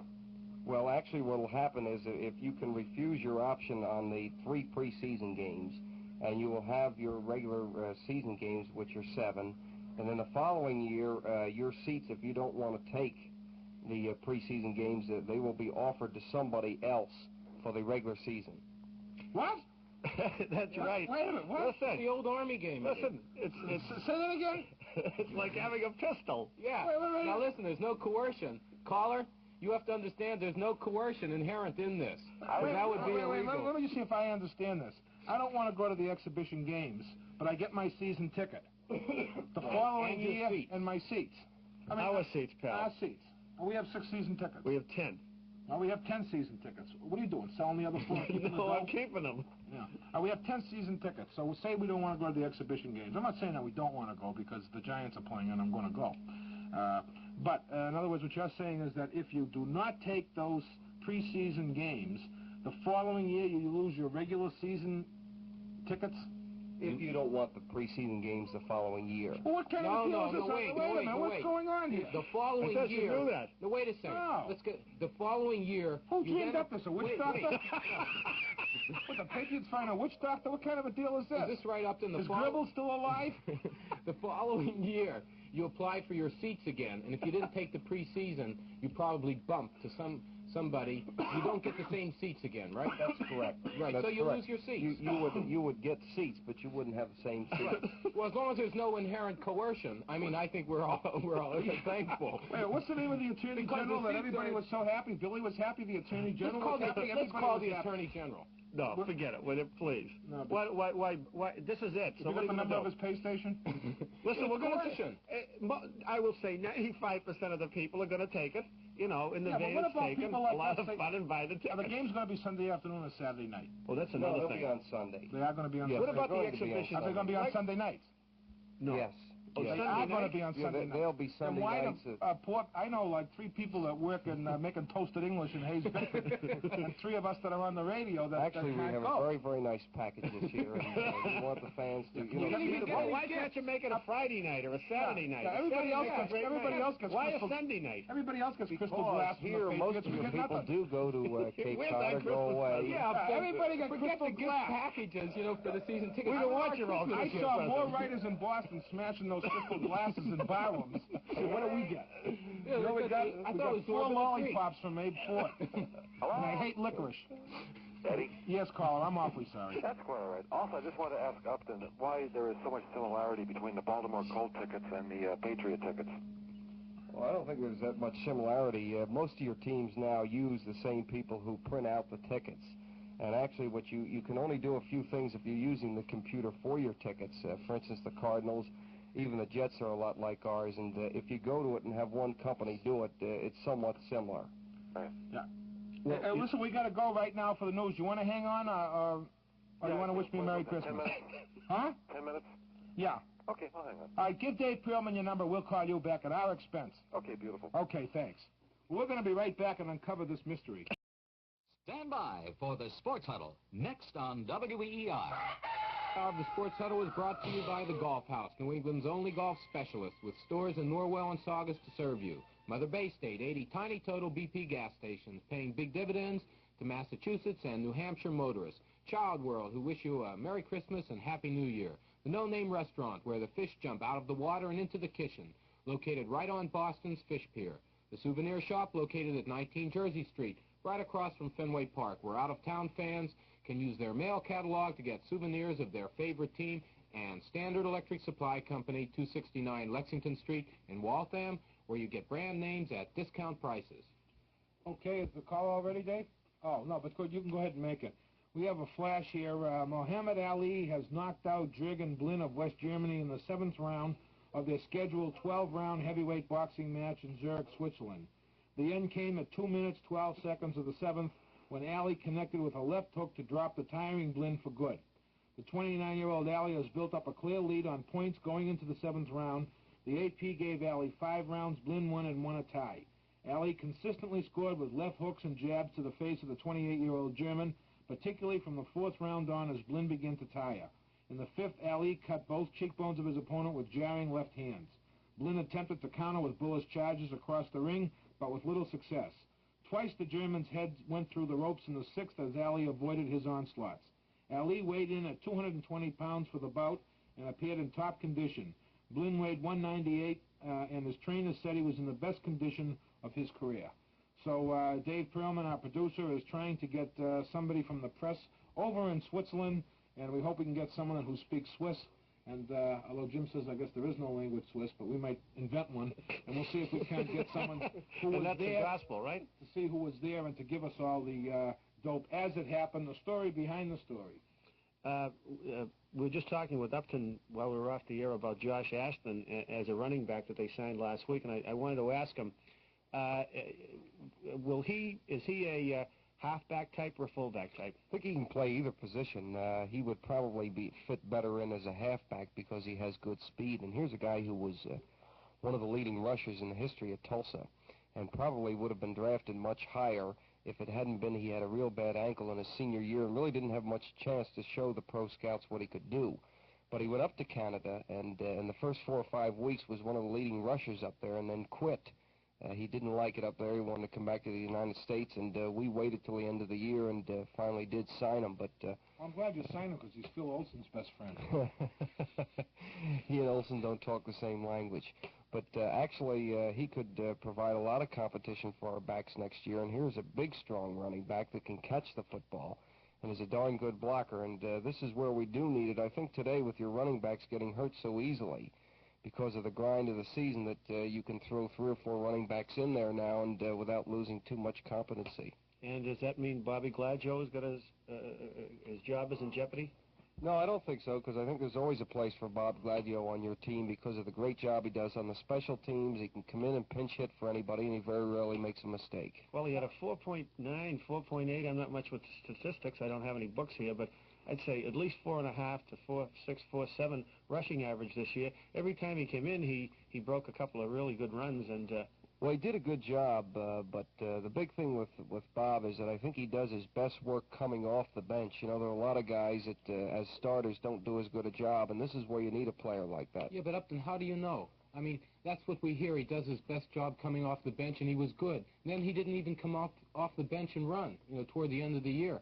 He had to run to come off the bench. Well, okay, good point. I mean, how do you know he... Actually, listen, the coaches evaluate the players every day, week in and week out, and I think that they know best when to use Bob Gladio, and I would say that their judgment has been pretty darn good this year, and I like what he did when he came in spots, and that's the way that they want to use him. Maybe they'll give him more work next year. I don't know. Well, enough pussyfooting, and right after a word from the Golf House, I'm going to ask the question that's on everybody's mind, why Gladio doesn't play.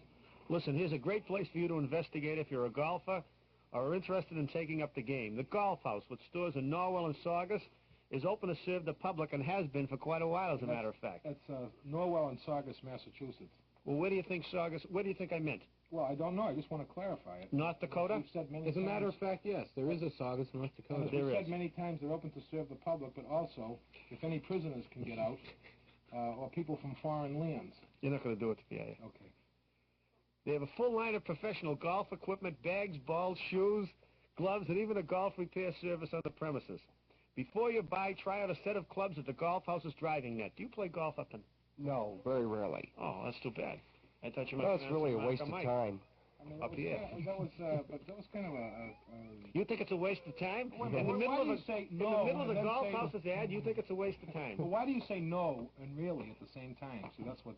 What do you do in your spare time? It's like being a little. Oh, what do I do in my spare play time? I tennis? just, no, I never play any tennis. You don't play tennis? I just watch football games. You don't do anything like Upton that? wants to play touch football in the backyard there. He wants to get a team of Patriots executives or board of directors members and play us touch football, which ought to be pretty good. Well, that wouldn't. Well, Golf House is a sequence camera which assists in the best selection of clubs for you. When They also there's film in the camera. They also have a professional on the premises for better service. That's right, a professional.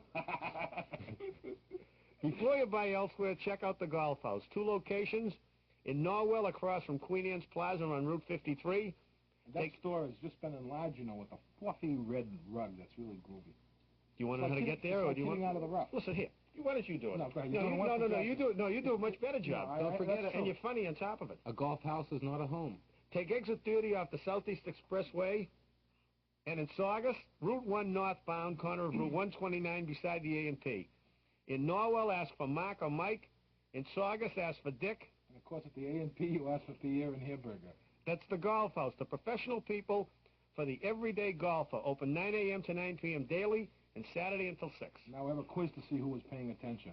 How much do the best brand name golf balls cost by the dozen? I would think about $18. No. I'd say less than 12. $12. I'm saying, wait, you didn't say at the Golf House, though. Oh, I'm talking about the. Oh, If yeah. you buy them at a Jimmy's pro right. shop Jimmy's someplace, right. they Jimmy's cost right. you about $18. All right. What are they at the Golf And House? if you're going away on a cruise or you want to give somebody a New Year's Eve gift, give them golf balls.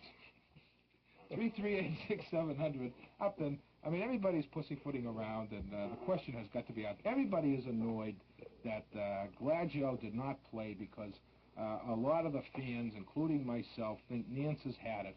And we know that Gladio can go in there and not blow a third down situation as Nance blew so many third down situations for us this year. I think the total is staggering. If there was such a statistic kept, it had to be at least 20 times he failed to get a yard or less and to keep a Patriots drive moving. He doesn't have the speed to go outside.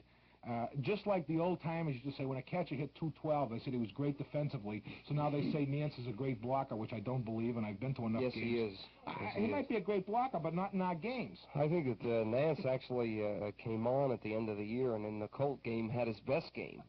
Best game running. In fact, he went outside and did a darn good job. The Red Sox, the last week of the season, most Red Sox hit over 700. They always do in the pressure zone. Well, that was a big pressure game for us, and it was a pressure game for the Colts, and I think that Jim has blocked well all year long.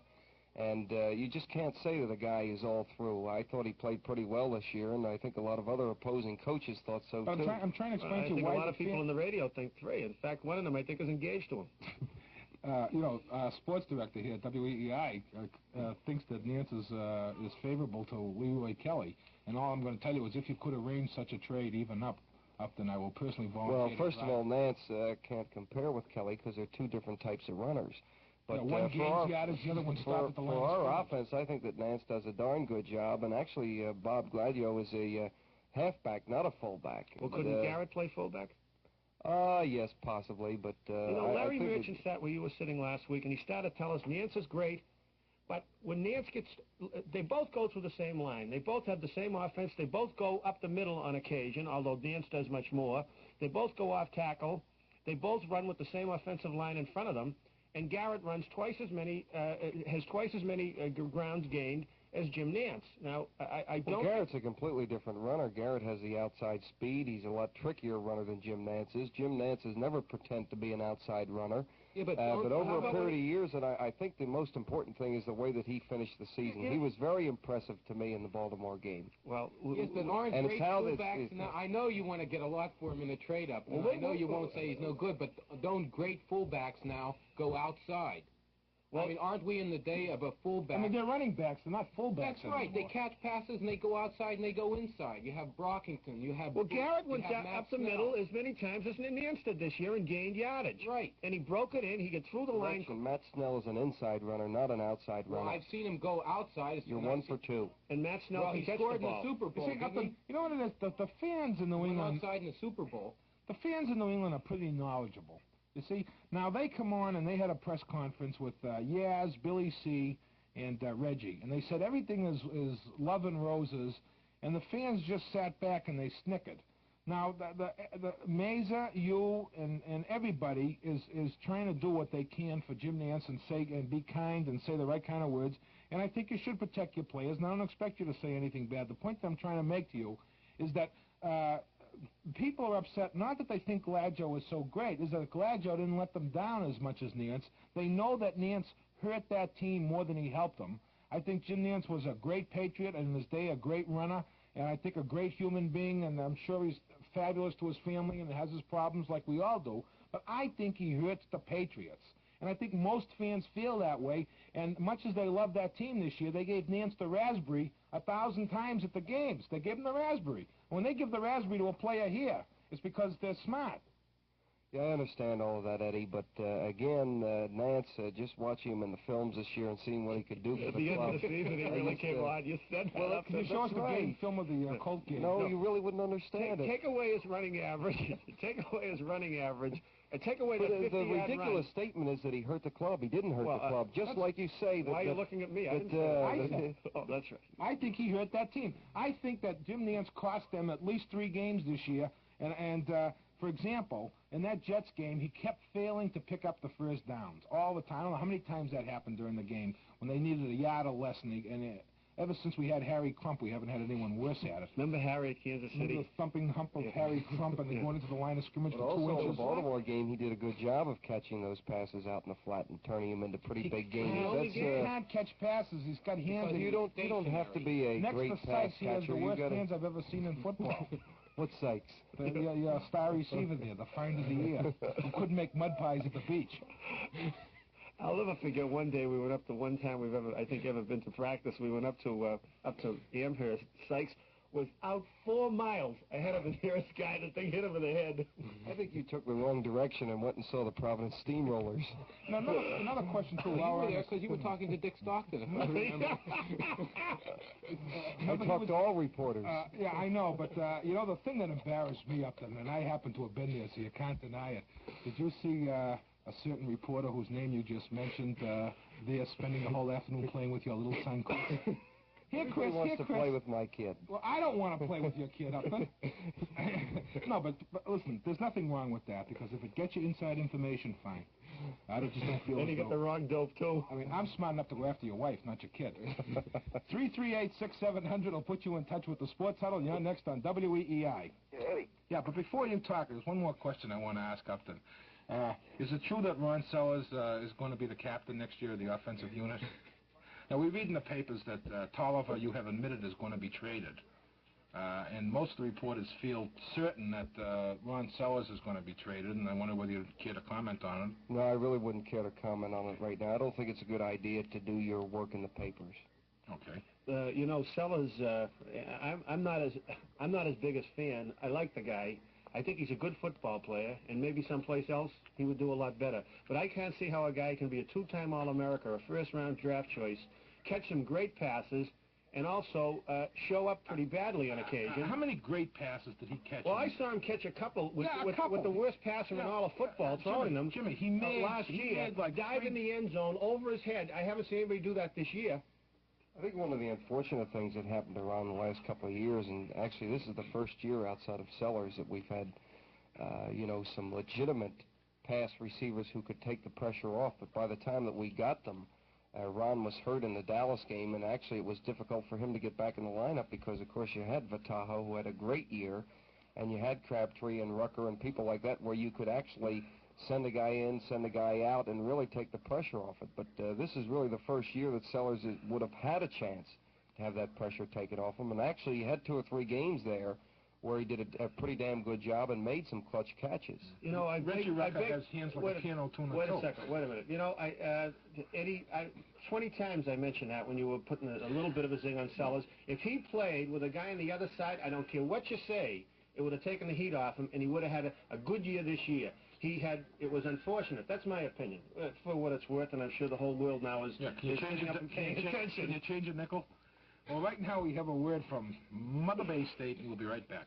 Mother Bay State and our 80 Tiny Total Scott Bay State stations remind you that if you haven't made the move to winterize your car, now is the time. Mother and her Scott Bay State boys have their antifreeze at the ready. So take your radiator to the nearest Scott Bay State station and let them put the heat on winter. Mother Bay State's winter recipe is guaranteed to keep your car warm and comfortable, no matter how low the temperature gets. Mother Bay State, being a typical thrifty New Englander, can put a lot of cold weather protection in your car at surprisingly modest cost. And the whole production takes only minutes at any of her Tiny Total Scott Bay State stations. So gas up and button up for winter at the Scott Bay State station nearest you. Scott Bay State, where quality products and prices always make more sense. That's right. Why pay money, more money for the same thing? Upton, just before we get to this call, I have one more thing. I want to tell you my biggest criticism of the Patriots. I've sat through cold, wind, heat, sun. I've been very uncomfortable at Schaefer Stadium at times. There hasn't been. You have to lose some weight then. Then why in the world do I have to hear every 5 minutes what the official car of the Patriots is? Why do they have to announce that every 5 minutes? Who cares?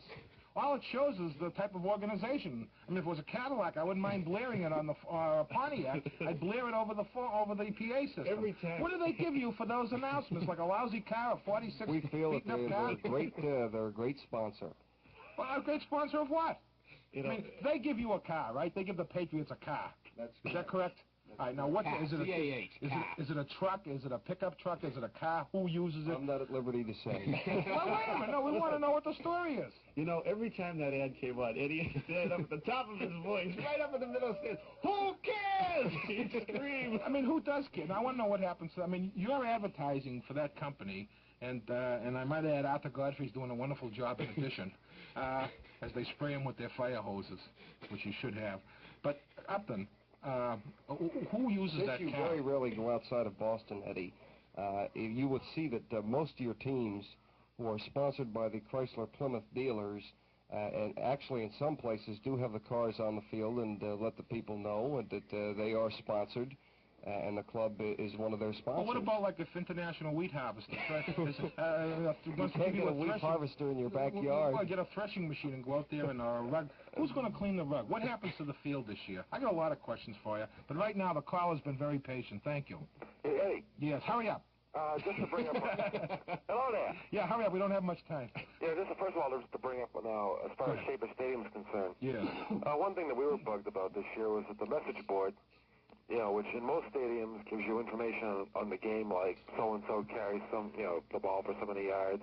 Yes. And things like that. Every time we looked up at it, it was saying things like, blah, blah is the official car of the Patriots, and, you know, a certain razor company. Every time you looked up, they had something up there with funny slogans. And, you know, I think the message board should be used for, you know, more statistic purposes. For the fans. Yeah. For the enjoyment of the game. I mean, who cares what kind of scotch they're going to serve at the stadium? No, he has a good point there, Upton, really. You should give more information. You know, one of the biggest things is that we really don't have complete control over the scoreboard itself or the message board. Don't tell me there's a public company that owns the scoreboard. No, it's not a public company. We would like to get more things on next year, and there's certain mistakes that we did make at the stadium this year, but we plan to clear up as many as we did make last year and make it much better this year. Yeah, well, I think, certainly don't do anything about the parking, because that's beautiful. Everybody is satisfied, and there's still 19 fans left, you know. Eddie, can I get one more point in? Yes, please. Is it possible, Upton, that maybe you can put some pressure on NBC to improve the quality of the road telecasts next year? Well, actually, we have no control over the people that they want to put on to do the telecast or the way that they do it. You know, we're paid a certain amount of money for their rights to televise the games, but you can't go on and tell them exactly what they have and have to do. Certainly you can make suggestions, but we don't want to get involved in that. We're still in the football business, and certainly you want the best telecast possible, but you can't tell people at NBC or ABC or CBS that we don't want this or we don't want that. You assume that they have they have the ability to want to give the public the best product possible. Can we look forward to a Monday night game next year? I certainly hope so. We have talked to the league office about it, and hopefully if Pittsburgh was on with Terry Bradshaw after coming off a real bad record 2 years ago, certainly the Patriots belong on this year, and I thought belonged on last year. Yeah, but I hate to miss I Love Lucy. Hey, anyhow, best of luck. Happy holidays, fellas. And Upton, you did a great job this year. Thank you. Thanks for your patience. You know, speaking of TV, Upton, I noticed there was, you've made a complaint that they're televising all the Giants games into New England. And evidently you went to the league office and you filed a complaint. Is this so? Well, I wrote them a letter because I felt that, you know, it was exclusively our territory. We are the New England Patriots, and each club, of course, is entitled to their own territory. Now, you have certain places, for instance, in New York with the Jets and the Giants and San Francisco and Oakland, where they're so darn close that it's very difficult that sometimes the team won't come in against the team at home. But in our area here, I just feel that we should have exclusive rights to it, and there's no reason why the Giants, who are, you know, way far down the road, should be able to come in here against us when we're playing a game. I just think it's utterly ridiculous. Well, we got a paper here that covers the Giants practically as it gives them at least 2/3 of the ink that the Patriots gets. Well, I won't. They might send a writer down there. That's whatever they want to do is, you know, what they want to do. But the thing is that I felt that we've gotten darn good coverage from that paper, and I have no complaints there. But my complaint is that when we're playing at home, whether we're winning or losing, I just think in a way it's kind of a slap in the face to bring a team in who is not in our own backyard. We're not in a New York or a San Francisco, Oakland situation. Okay, that's a good point. And right now we want to tell you from the people of Child World, that's all the people that work at Child World, a very Merry Christmas and a very happy and prosperous New Year. Child World, as you know, is one of our most loyal sponsors, and they have stores all over New England, Saugus, Framingham, Burlington, a beautiful new store in Hanover, in the Hanover Mall in Quincy. Child World has been a store that's growing because they give great value, because they're specialists, because they concentrate on their business, and that's taking care of children. So, on behalf of everybody at Child World, a very Merry Christmas and a Happy New Year, and the same goes to us, to all the great people at Child World. 338-6700, you're next on WEEI in the Sports Huddle. Hello? Dangerous Dave, we got a caller here? You're on the air. Hi, Eddie. How are you? Okay. Giants hater 31-3. Yes. Listen, number one, I want to make a comment, and then I want to ask Upton a question. First of all, there was 4 playoff games on this weekend, and 3 out of the 4 were old NFL teams participating in them. One was an old AFL team. I thought the 3 NFL games were very, very boring, and I thought it was typical NFL football. Well, I thought of course, the one AFL game was very, very exciting, and you know, of course, went up into overtime. It had some of the old AFL type football, with the long pass and the breakaway type running, and none of the screen pass and a little flare out to the tight end and things like that. And you know, I really, you know, it was such a pleasure just to watch Kansas City and Miami fight it out.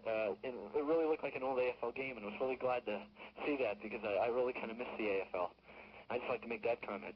And number 2, I'd also like to ask Upton a question. Upton, there's been a lot of speculation in the papers that the Patriots are going to draft defensive linemen. Is it possible that you can move Julius Adams over to a defensive tackle, because he seems to be very quick, like C.J. Harmon or Jerry Philbin, to a defensive end position, and maybe draft a defensive lineman?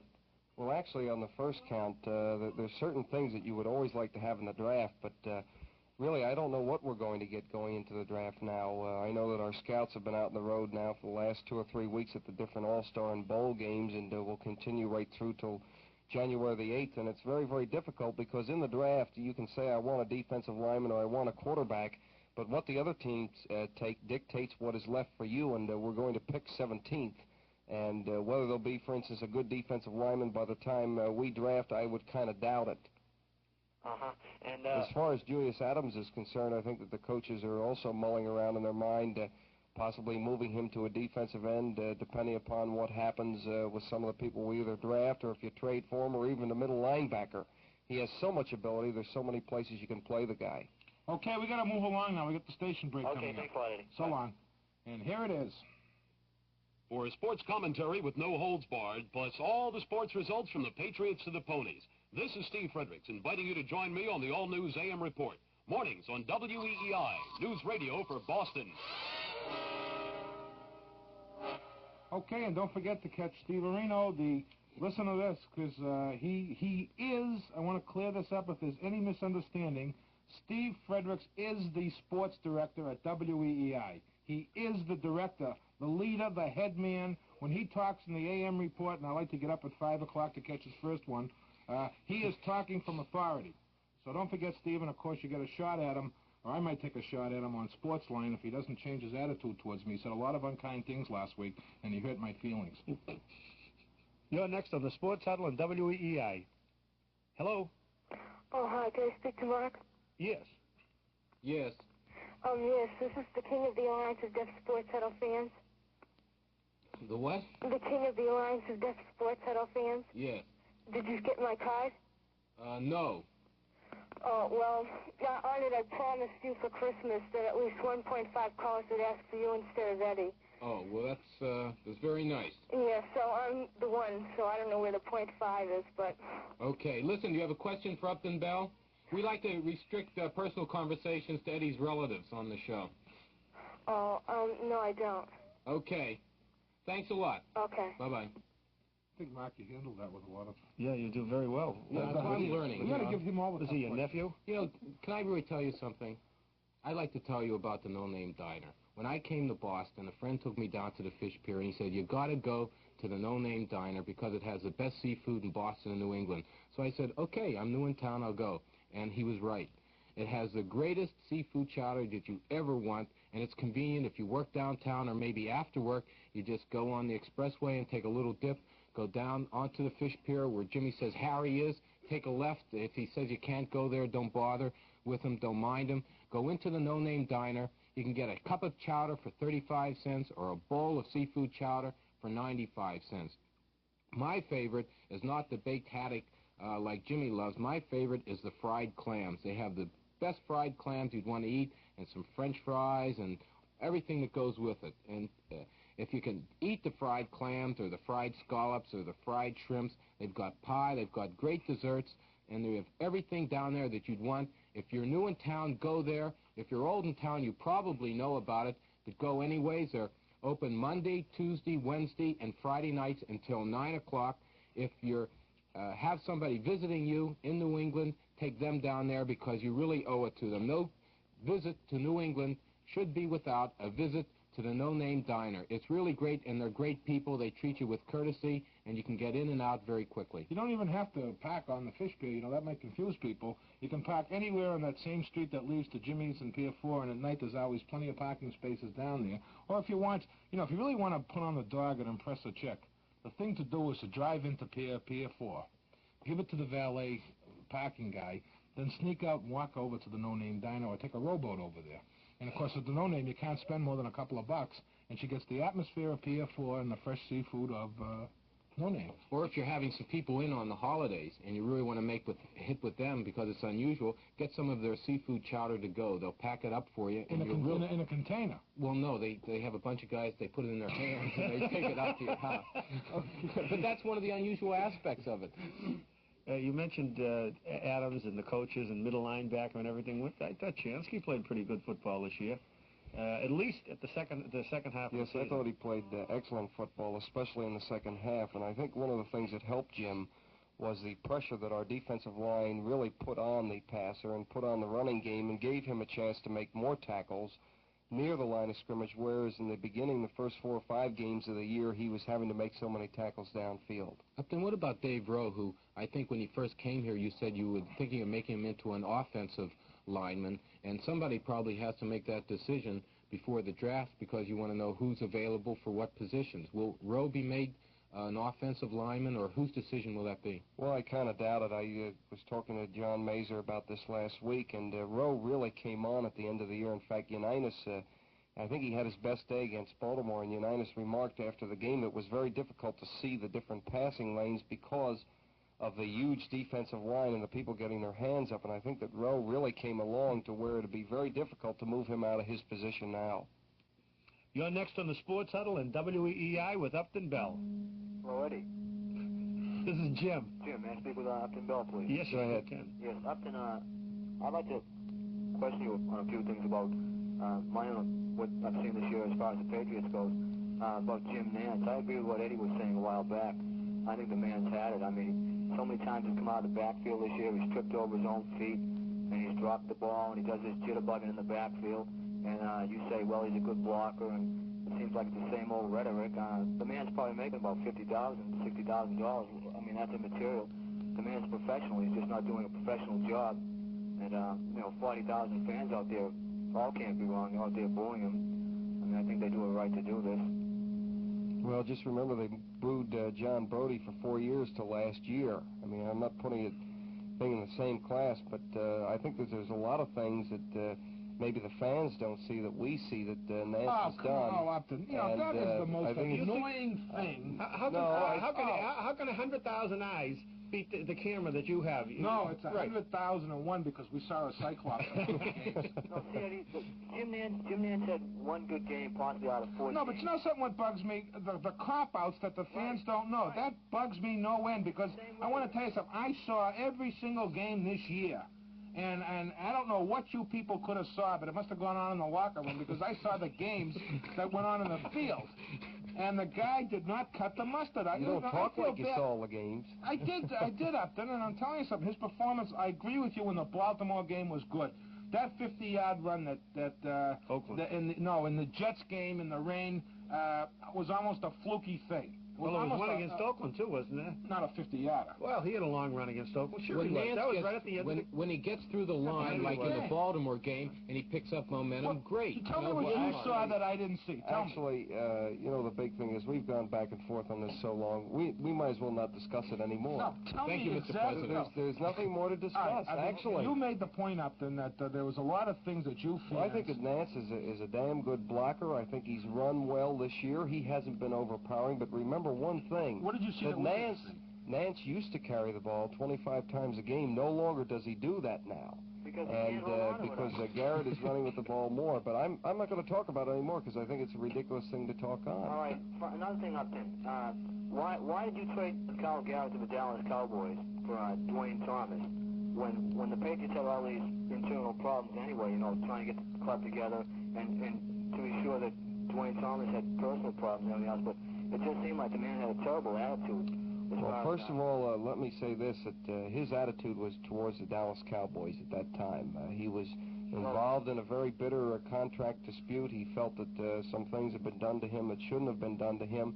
And this has happened many times. For instance, in Baltimore this year, they traded Roy Jefferson because he got involved in a contract dispute, and it got very, very bad on both sides, and he went on to Washington and had a great year.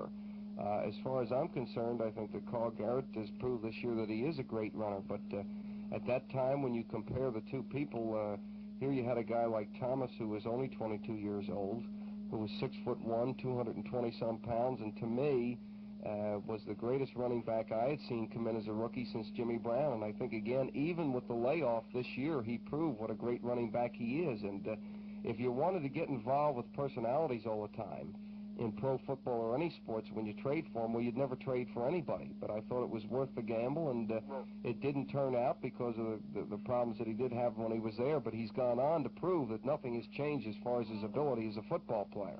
Well, that's true, too. But John Mazur had to kick him off the team just because of, I guess he wouldn't want to take orders from him and things like that. Well, it happened, and, he's not here. But the big thing is that in the overall picture at Dallas, of course, we weren't contenders at the time, and we probably won't be contenders until next year. But the big thing is that he doesn't talk to any of his teammates at Dallas, but he has taken instruction from the coaches, and he's been no problem. There's a lot of players. Steve Kiner doesn't talk to anybody either, but he goes out and plays good football on Sunday, and that's what you trade for. You trade for a football player who can upgrade your team, and at that time, not only that, but you also had Hal Verhagen involved, And Honor Jackson, I know that he is gone right now, but we certainly hope that he'll be back next year, and he has a lot of potential. But we didn't have time to work with him this year. But if it had come off, in all due respect to Carl Garrett, who has proved himself as a fine football player, that could have been the trade of the year, too. I'll tell you one thing about Carl Garrett. He left like a gentleman. He did, and he came back like a gentleman and had a great year. That's right. Okay, listen, we got to move along. Okay, then. Nice talking with you. He said if he had the chance, he would have made the same trade. Well, right now we want to talk about the souvenir shop, and I want to emphasize one point, that Souvenirs is the world's largest outlet for souvenir gifts. That's right, the world's largest. They have everything at the souvenir shop. It's right in back of Fenway Park. They're open all winter. And if you're ever in that area and you want to browse and go to a fun, if you're a sports fan and you want to go to a fun-type store, then let me suggest that you go to Souvenirs.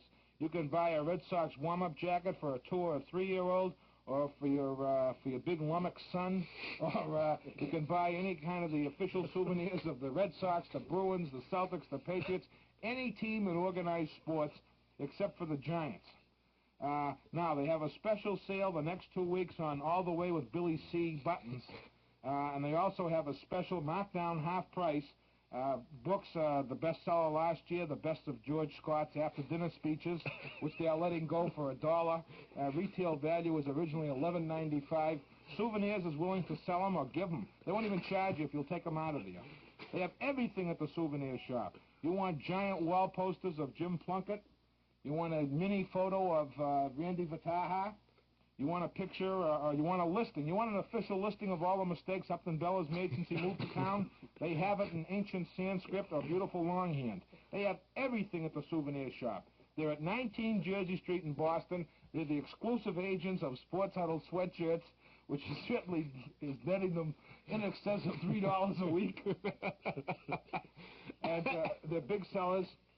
And the next time you're in town for a game, and I don't care whether it's a Celtics or a Bruins game, if you're coming in from out of town, make sure you get something for the kiddos at the souvenir shop. There's all kinds of things that will really be of interest. If you can't get to the souvenir shop, or if you want a colorful brochure, say you're a poor kid and you can't afford any souvenirs. Well, the thing to do is go out and roll a drunk and get a $50. Get a $50 and send it to Souvenirs Incorporated, 19 Jersey Street, Boston, Mass., and that $50 will give you an awful lot of pleasure. The Souvenir Shop, 19 Jersey Street, Boston. 338-6700, and you're next on WEEI in the Sports Huddle. Hello? Hey, guys, how you doing? Fine. Number 3, how are you? Pretty good. Beautiful. First of all, I'd like to say thank you very much to Jim Casey for giving me that award last week. I'm very honored and very privileged to receive it. Well, we expect better hating from you next year for the Giants. Absolutely. But before I get to Upton, I have about 3 questions for him, 3 very brief ones. First of all, I'd like to make Jim Casey and all the Giant haters feel one for one last time for quite a while. In my opinion, as being Giant hater number 3, I feel that during the 1971 season, the one play that I can remember that epitomizes the New York Giants occurred in the Dallas game that they played in Dallas that Monday night when Rich Houston, he caught a long ball from Franz Hockington for, it was about a 50-yard gain, something like that, 40 or 50 yards. And he caught the ball in his own 40, and he was running, you know, he had a clear path right down the sideline from about 40 yards on, no one near him, within 20 yards of him, and he ran right out of bounds. He ran right out of bounds. There wasn't a Dallas defender within 20 yards of him, and he had his, you know, his feet, he was in bounds by, you know, quite a large margin. Well, he thought there was number 3. Pardon me? He thought there was. Yeah, he thought there was. I mean, it must have been something, I thought it was... You know, it's funny you bring that up, number 3. Because, you know, the field in Irving, Texas, or Irving, Texas, as they call it in Brooklyn, runs from east to west. And, you know, we asked right after the game, you know, why he went out of bounds. He says, man, I didn't have my compass. And, of course, the Giants had neglected to give him a compass, so you can't really blame him on that. Well, Eddie, you see, there's your excuse. Yes. Right. Is Upton there? Yeah, go ahead. Upton, first of all, I hope that you and the whole Patriots organization fight your guts out to get the Giants off our television sets, because even though I hate the Giants, I'm bored to death with them. And really, I want to tell you, even though I hate the Giants, I love the Patriots because I went to every one of those games, all 10 games, and I thought they played some exciting football. And I thought that at this moment, I'd like to dish out a few players I'd like to see the Patriots get from the Rams. Now, Does Pete Rozelle have anything to say about who the Patriots should get? Yes, he does.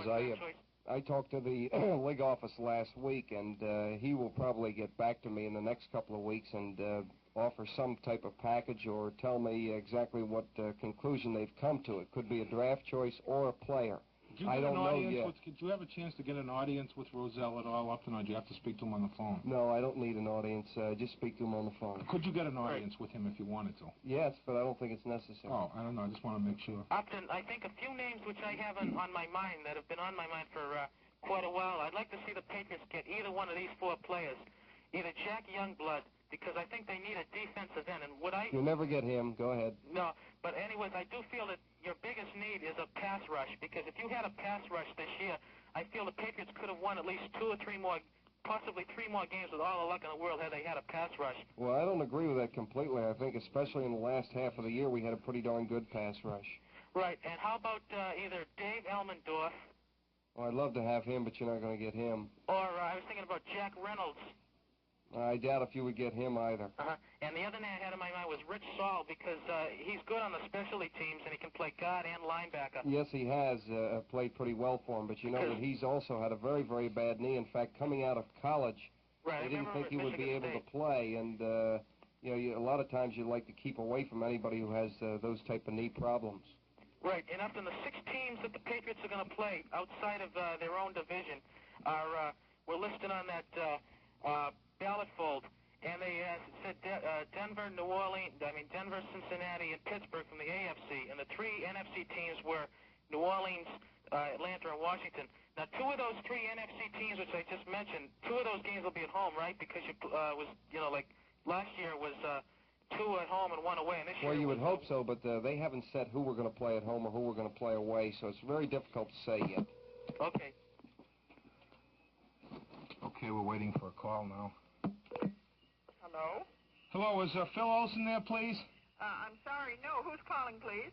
This is Eddie Andelman of the Sports Huddle, and we're on WEEI radio in Boston. Yes? And we wanted to talk with Phil, since the football season's over now. Well, I'm afraid the Phil Olson that lives here has nothing to do with football. He doesn't? No. He's in Washington with the Agriculture Department. He's the Deputy Assistant Secretary of Agriculture. I see. Do you have his number by some chance? Well, yes, but... Well, I'll tell you, the reason we're calling him, of course, is to wish Phil a Happy New Year and a Merry Christmas, and we know he'd like to say hello to us, and we didn't know that he was in Washington. We thought he was in Los Angeles. Well, this isn't the Phil Olson that plays football.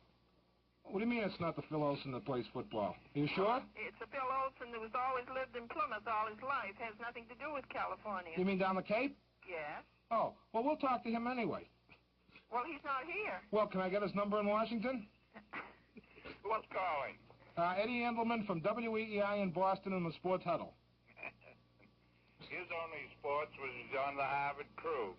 He went to Harvard? Yeah. Couldn't get into BU, huh? No, I got into BU, and my son got into Harvard. That's the way it's worked in the last 2 generations. Well, it shows you how smart the fathers are. Shows how smart the sons are. Well, no, all you ever get at Harvard is a few crummy fight songs that are over the hill. Yeah. No, we'd like to call your son Phil in Washington, if you don't mind, sir, and I think he'd get a kick out of it. Would you give us the number, please? I don't have it. Maybe my Mrs. Olson has it. Well, let's speak to Mrs. Olson. Football Phil made the agricultural department. I'm glad about that. David, take it off well, the... he may not be there. It's, well, we'll call person to person, because I don't want to risk $1 either. You shouldn't throw your money away. You say DEI? Yeah, WEEI. Sir, we don't care about money here, believe me. I know. They said, the boss said, whatever you people want to spend is... They bought a whole page for us in Time magazine this week. Huh? They don't care. They spend tens of thousands of dollars on us. I know it, yeah. It's a giveaway show here. Yeah, you know, they don't care about money. It just doesn't concern them.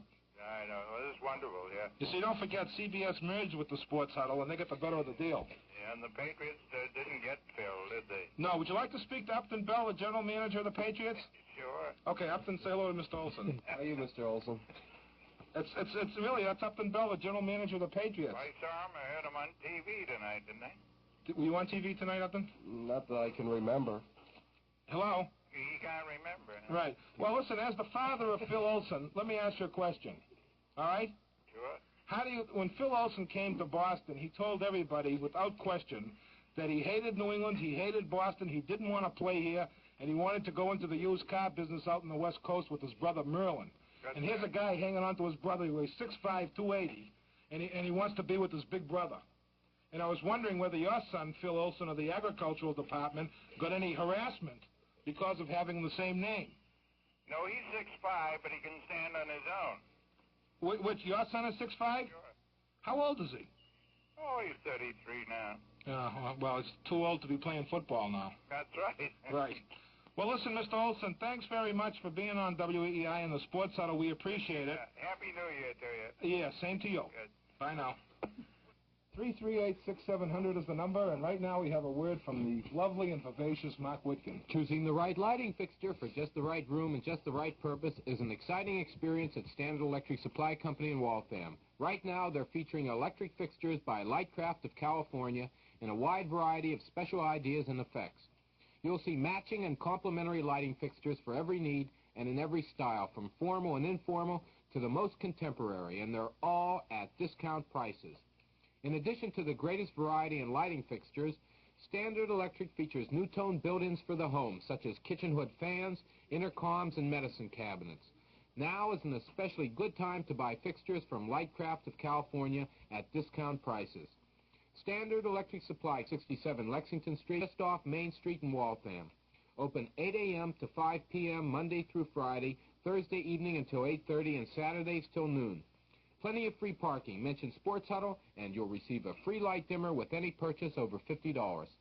Okay, and of course, my name is Eddie Andelman, along with Mark Witkin and Jim McCarthy, special guest tonight, General Manager, Upton Bell. And I'm sorry I misled everybody, but I saw the name Phil Olson in the Plymouth phone book, which I like to read before I go to bed at night.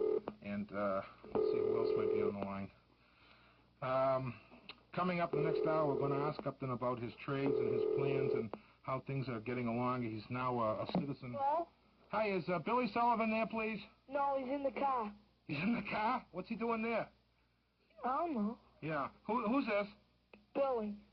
Are you Billy Sullivan, too? Yes. Oh, hi. My name is Eddie Andelman, and this is the Sports Huddle on WEEI Radio. Yes. You're not, by some chance, the same Billy Sullivan who owns the Patriots, are you? No. Oh. Well, because we got your number, and someone said this was Billy Sullivan, and we wanted to congratulate you on the great year that you had. Oh. Listen, will you check your father's car there and see that the motor's not running? Okay. Okay, thanks a lot. Okay, bye. Bye. Okay, and let's take another call. You're on the Sports Huddle. Hello? Hello? Yes. Who's this, Mark? Yes. Can I talk to Eddie, please? No. All right, well, Mark. Yes. Listen, this is one of the guys who sees you every Sunday morning down. Oh, come on. Please stop that, will you? You're driving me crazy. Don't you love us? Driving you crazy. You're driving us crazy. You know, you're embarrassing me. Well, listen. What about the guy who sells you your newspapers, Mark, on the way home? Can we get him to call?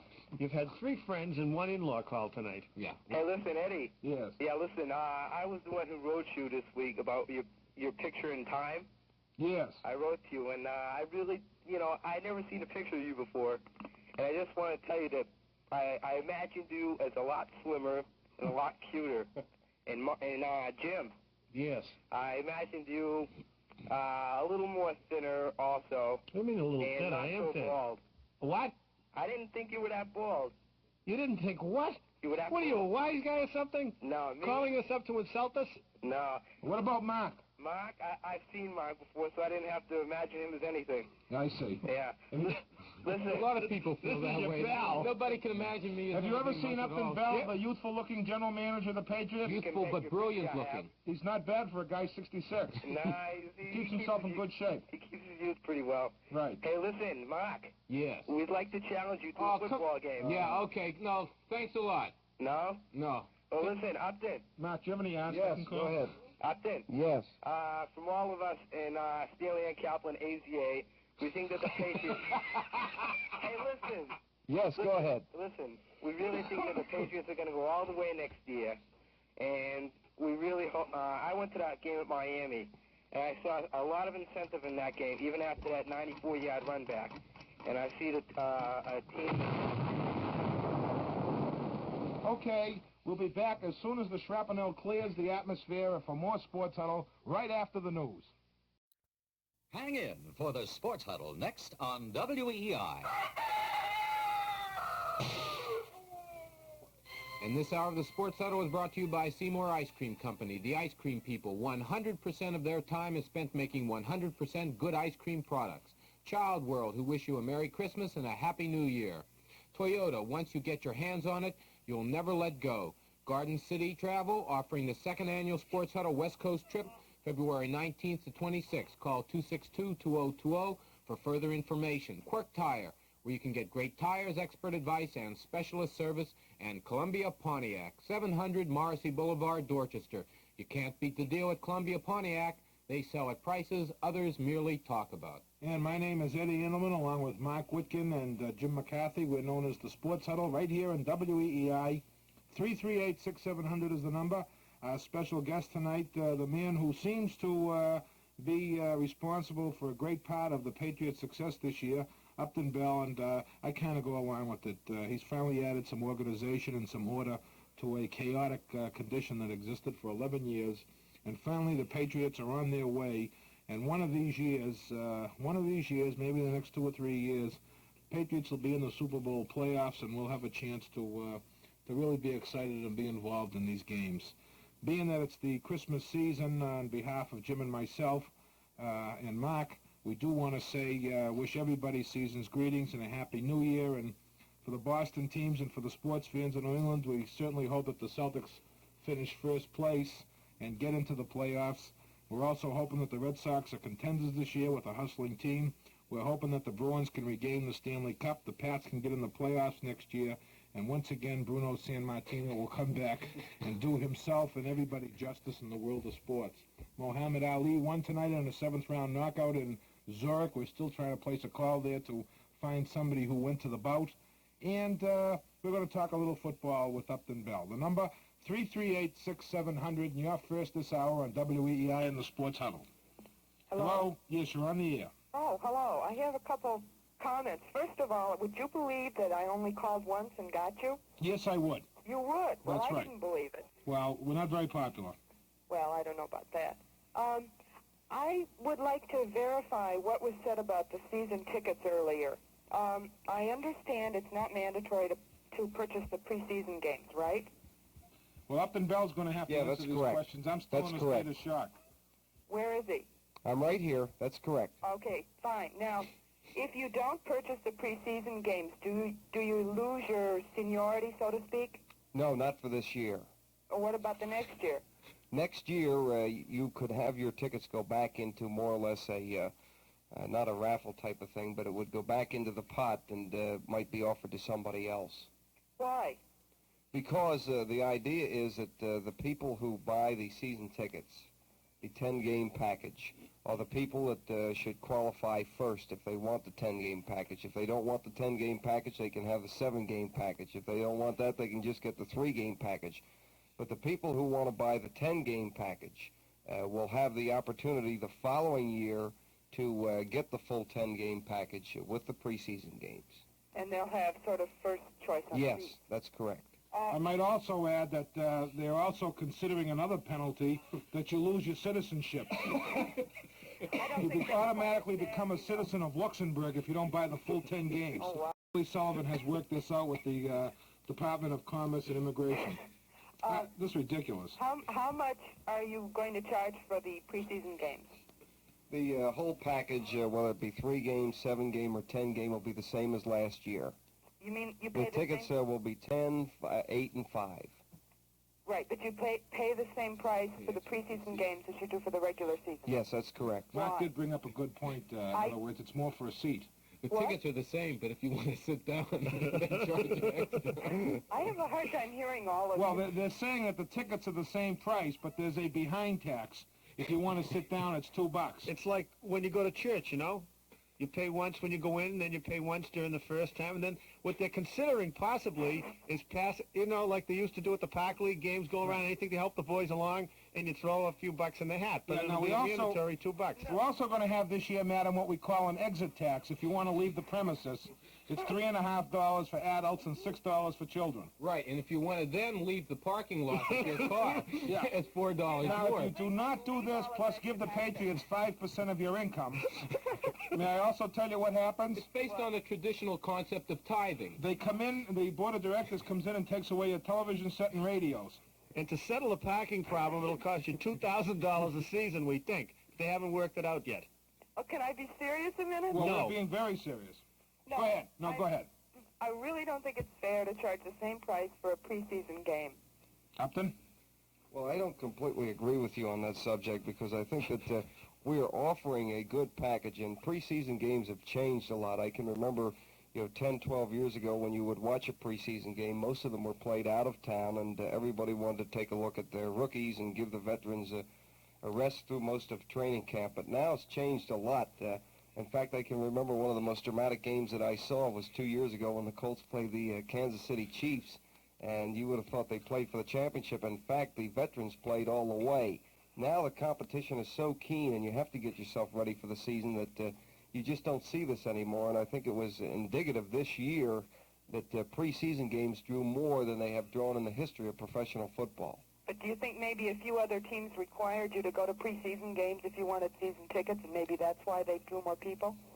No, I don't Also think because they were so. played in I would town? say that the football has become so big in the middle of the summer that the sports fans do want to go, and they do get a darn good chance to take a look at the players, not only the high draft choices that the different teams have, but also what the team is going to look like for the season. I think this year, for instance, John Mazur went into the preseason and said that he was going to play most of his regulars most of the time, and he did do it. And we do want to give the fans an attractive package, and I think in the Bears and the Giants and the Lions this year we have done it. Can I ask you one favor, though, Upton? I mean, I think I can understand what you're saying about everybody going to the preseason games and getting the full tab and everything, but would you please give us the opportunity of buying refreshments and souvenirs during the exhibition season? Eddie, your weight, you shouldn't buy any refreshments. Well, how about souvenirs, official National Football League souvenirs, Upton? Please let us. Please, Upton, please. You do know that the exhibition games are going to be at night on Sunday nights. They are going to be? Yes, they are. That's what he just told us. What'll probably happen, that they're going to have the racing this year, too, on Sundays. I've talked to Press Hobson a couple of times about this, and What a lucky play. maybe one of the games will be in the afternoon. 2 at night and 1 in the afternoon. Maybe the timeouts actually, can what be we're stretched trying so the to fans will have do. a time to run out and play a perfecta. Well, I think it would be really nice because that way the traffic jam going out of 1 could meet up with the traffic jam. That's right. You hit the nail right in the head. And the third question would be, and I know you're going to ask it, where are they possibly going to put all these cars? Because if you got to the game 5 minutes late last year to the Miami game and several others, they wouldn't let you in the parking lot, so you had to park on Route 1. So we're just wondering what they're going to do about the parking. Well, actually, nothing is really that bad because in most league cities, you Park one on top you of have the a other. parking problem and you have a traffic problem, and everybody was on our toilet so much here, but 2 or 3 weeks later, Dallas had the same problems. We will overcome them next year and hopefully have a darn good football team, and in the end, that's the most important thing, the record. Madam. Well, I'm glad you cleared that up, Upton. Listen. Yeah. Now, listen to me very carefully and take notes on this. You will buy your full tickets, you will pay the full tariff, and you will stop complaining because you have no rights. Do you understand me? Am I making myself clear? You're making yourself clear, yes. Fine. Then hang up and go renew your season tickets.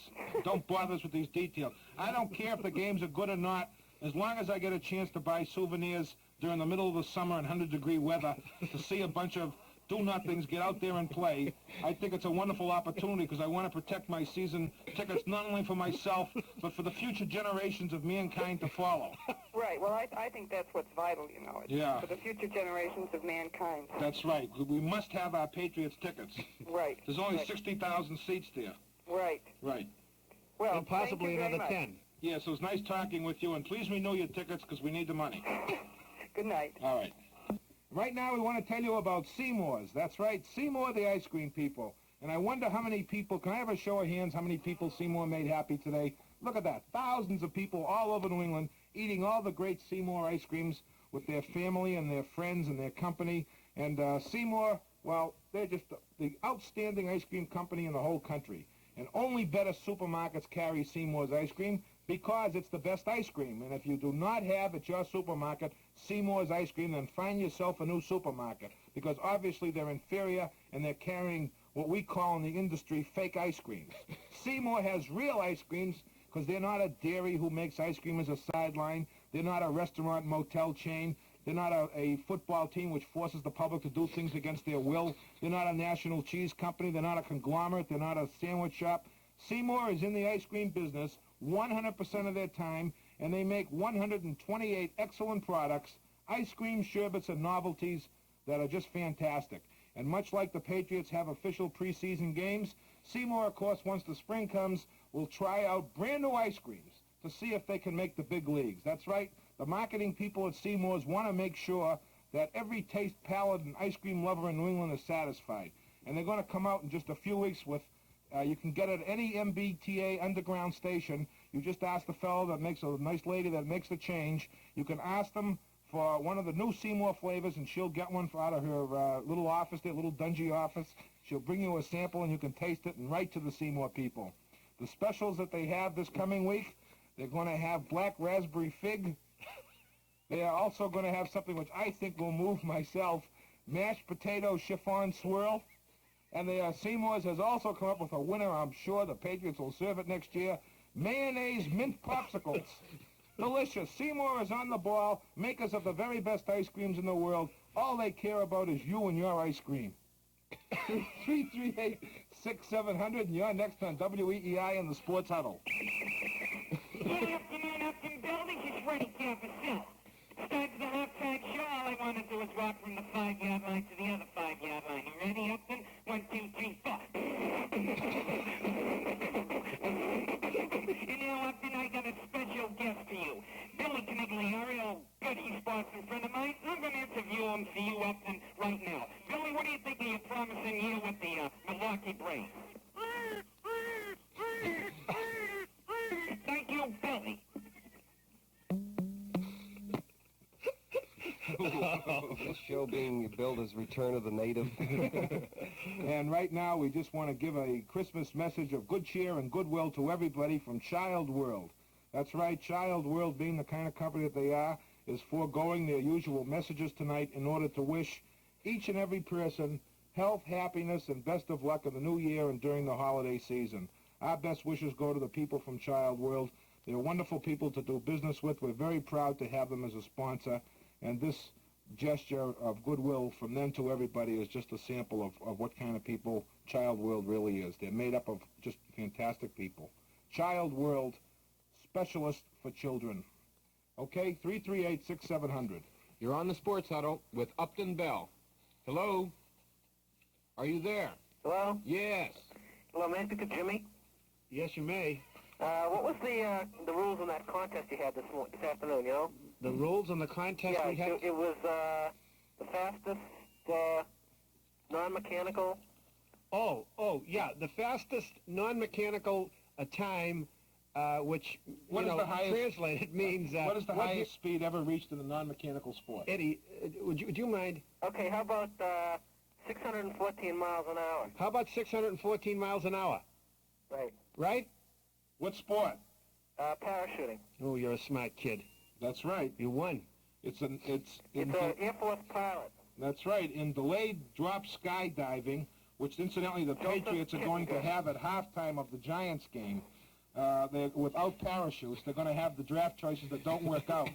Upton is going to have them put on a demonstration of skydiving. Well, hang on, you smart aleck kid. You won a sport. Question for you. Is that all we got from as a Sports Huddle sweatshirt? Yeah, let me ask you a question. What size are you?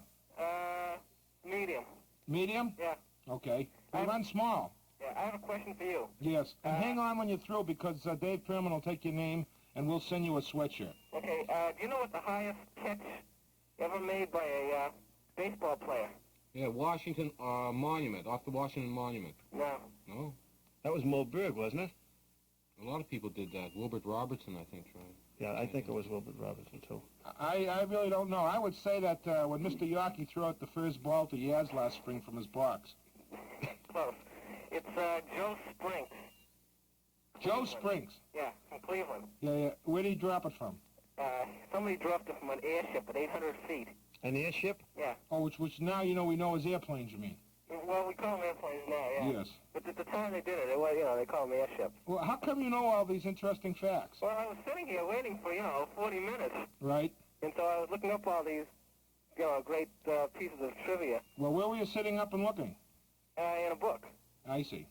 Well, thanks very much. Now, hang on, and Dave will take your name and number. And I'm sorry that's all you're getting out of life.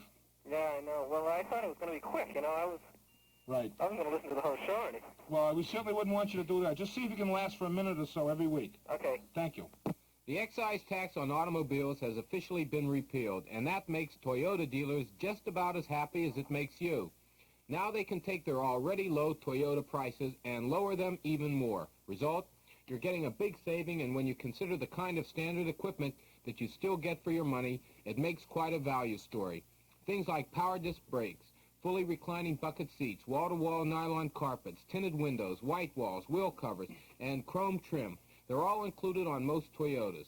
So even though the prices dropped on all Toyotas due to the repeal of the excise tax, the quality and standard equipment remain the same. Now that's a real bargain, and that's what economy is all about. See your nearby Toyota dealer and see the full line of Toyota sedans, hardtops, and station wagons. Okay, now just quickly, we got to pick a couple of games here. We've already picked the Frisco and Dolphins game.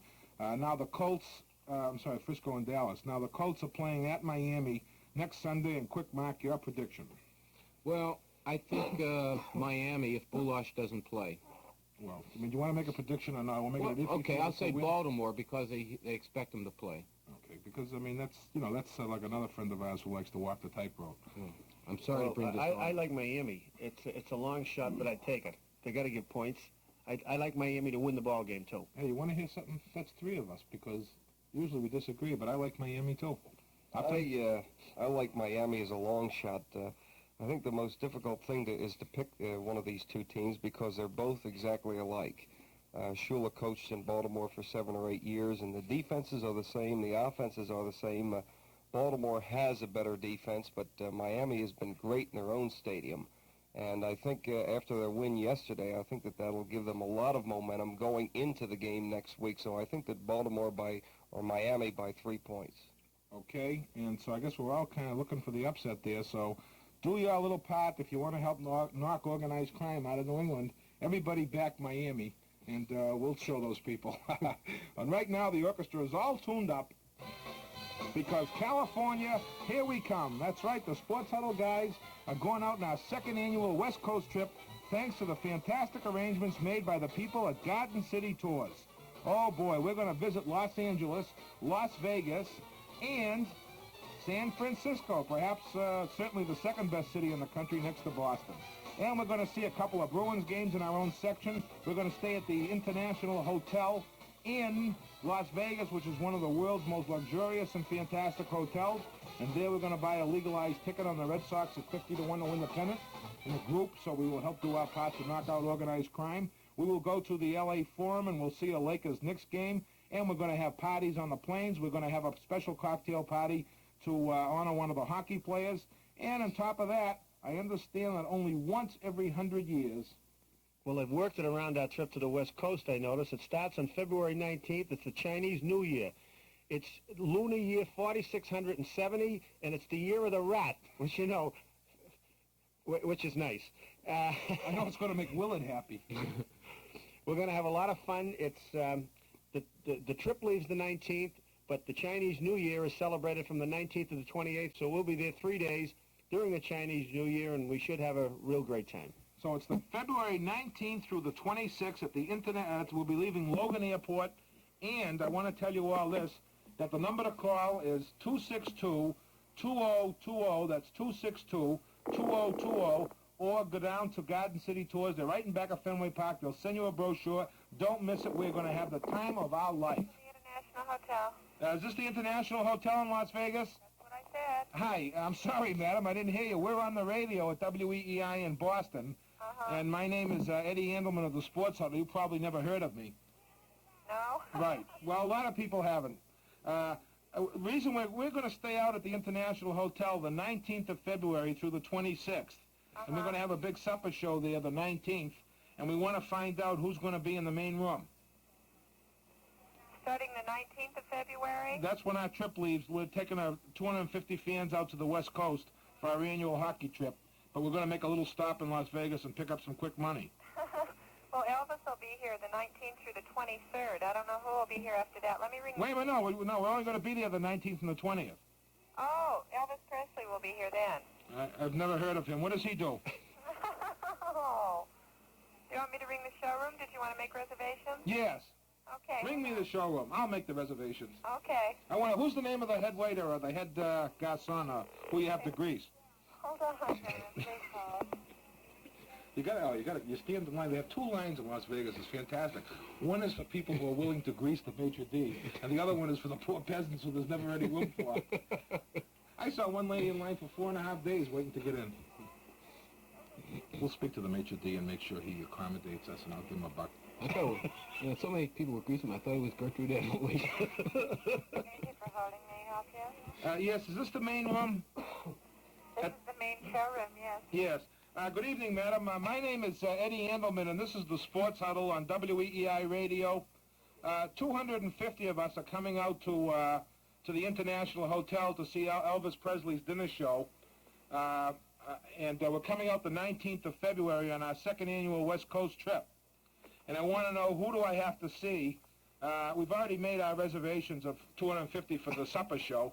And I want to know, who do I see in order to take care of him, if you know what I mean, in order to make sure we get the best service? Well, sir, seating is up to our maitre d'. He handles all seating in the showroom. Right. What's his name? Emilio. Emilio? Yes. Right. Now, we're coming out there with 50 New Englanders who are, I mean, they're not flashy New Yorkers with a lot of money, if you know what I mean. Do you know what I mean? Well, I guess. I'm not familiar Well, with in other words, we're parsimonious. Okay. Abstemious. What date are you coming out? The 19th of February. And you already have booked your reservations? Yes, we have. There's 250 of us coming.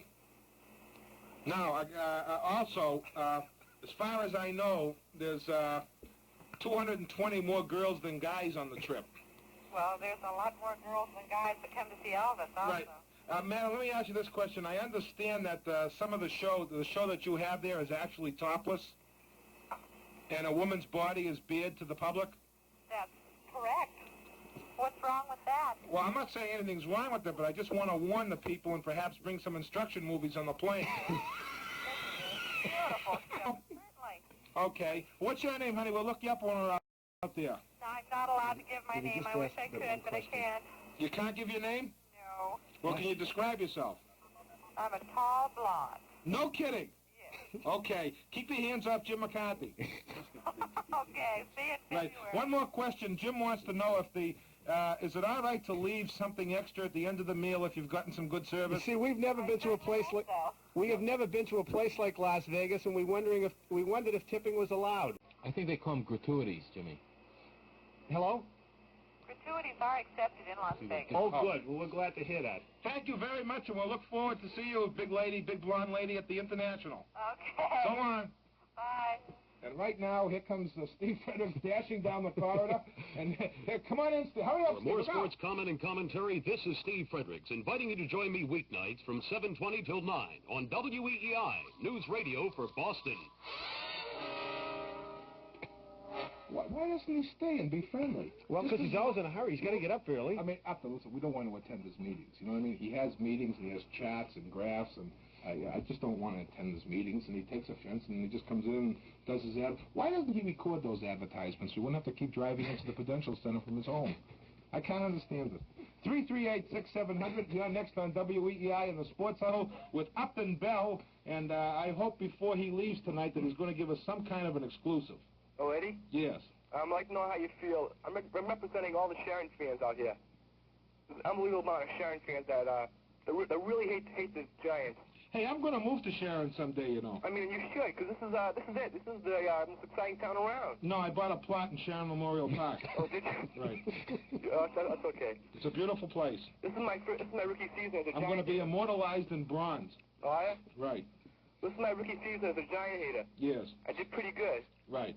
And I have a lot of friends out here who want to know How come no Patriots made the Pro Bowl? Well, let's ask Upton Bell. What kind of a jobbing did we get here, Upton, with the Pro Bowl? Well, I thought that some of our boys should have made it. I thought that Plunkett certainly should have made it, and Steve Karner, I thought, had a pretty good shot. Julius Adams did a good job, and John Morris, who has been on practically every year, had another good year this year, I thought, at least.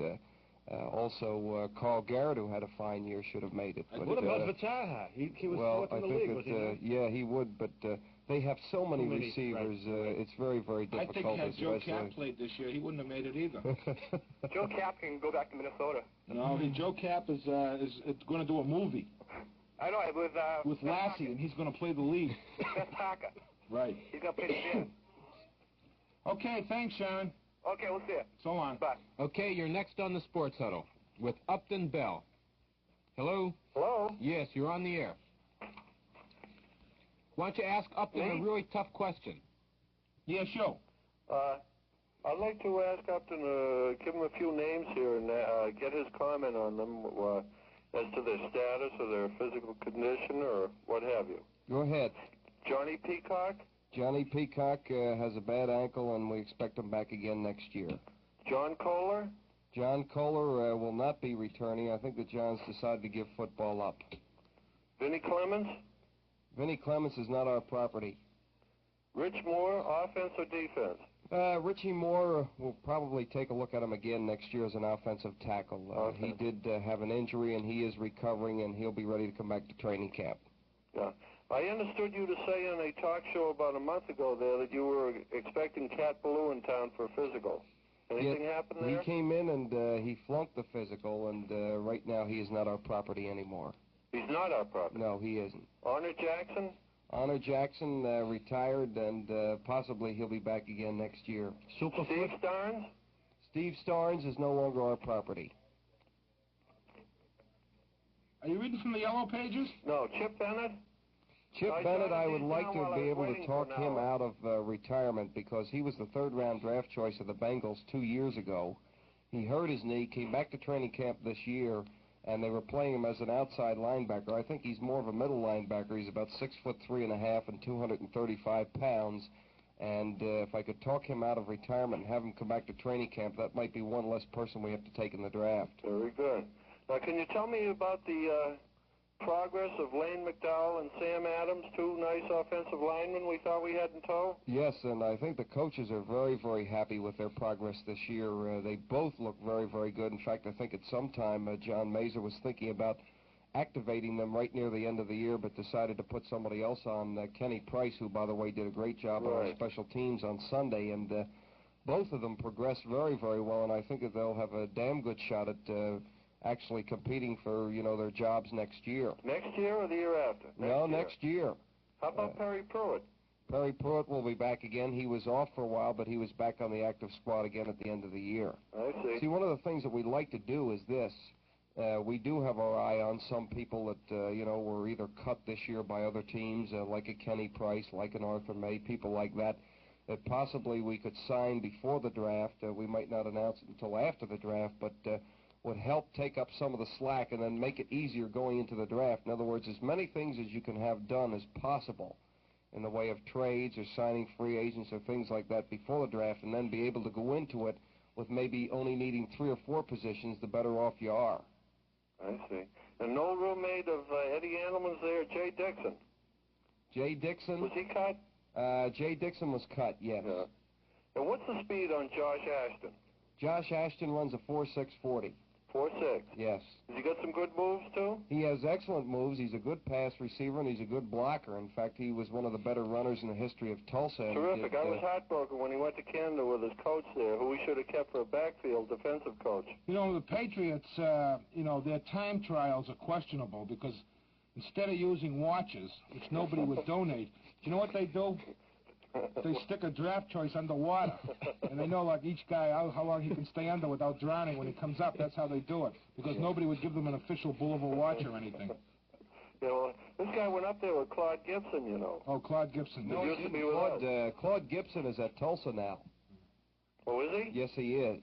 Oh, that's why Ashton came back, huh? No, actually, I had talked to him for 2 or 3 days before he decided to go up there, and In many cases, I think kids make a poor choice when they think that they might be able to play a lot easier up there than they do down here. Well, Gibson was coaching up there, wasn't he? Gibson was coaching up there a while ago, but he's now the head coach at Tulsa. Yeah.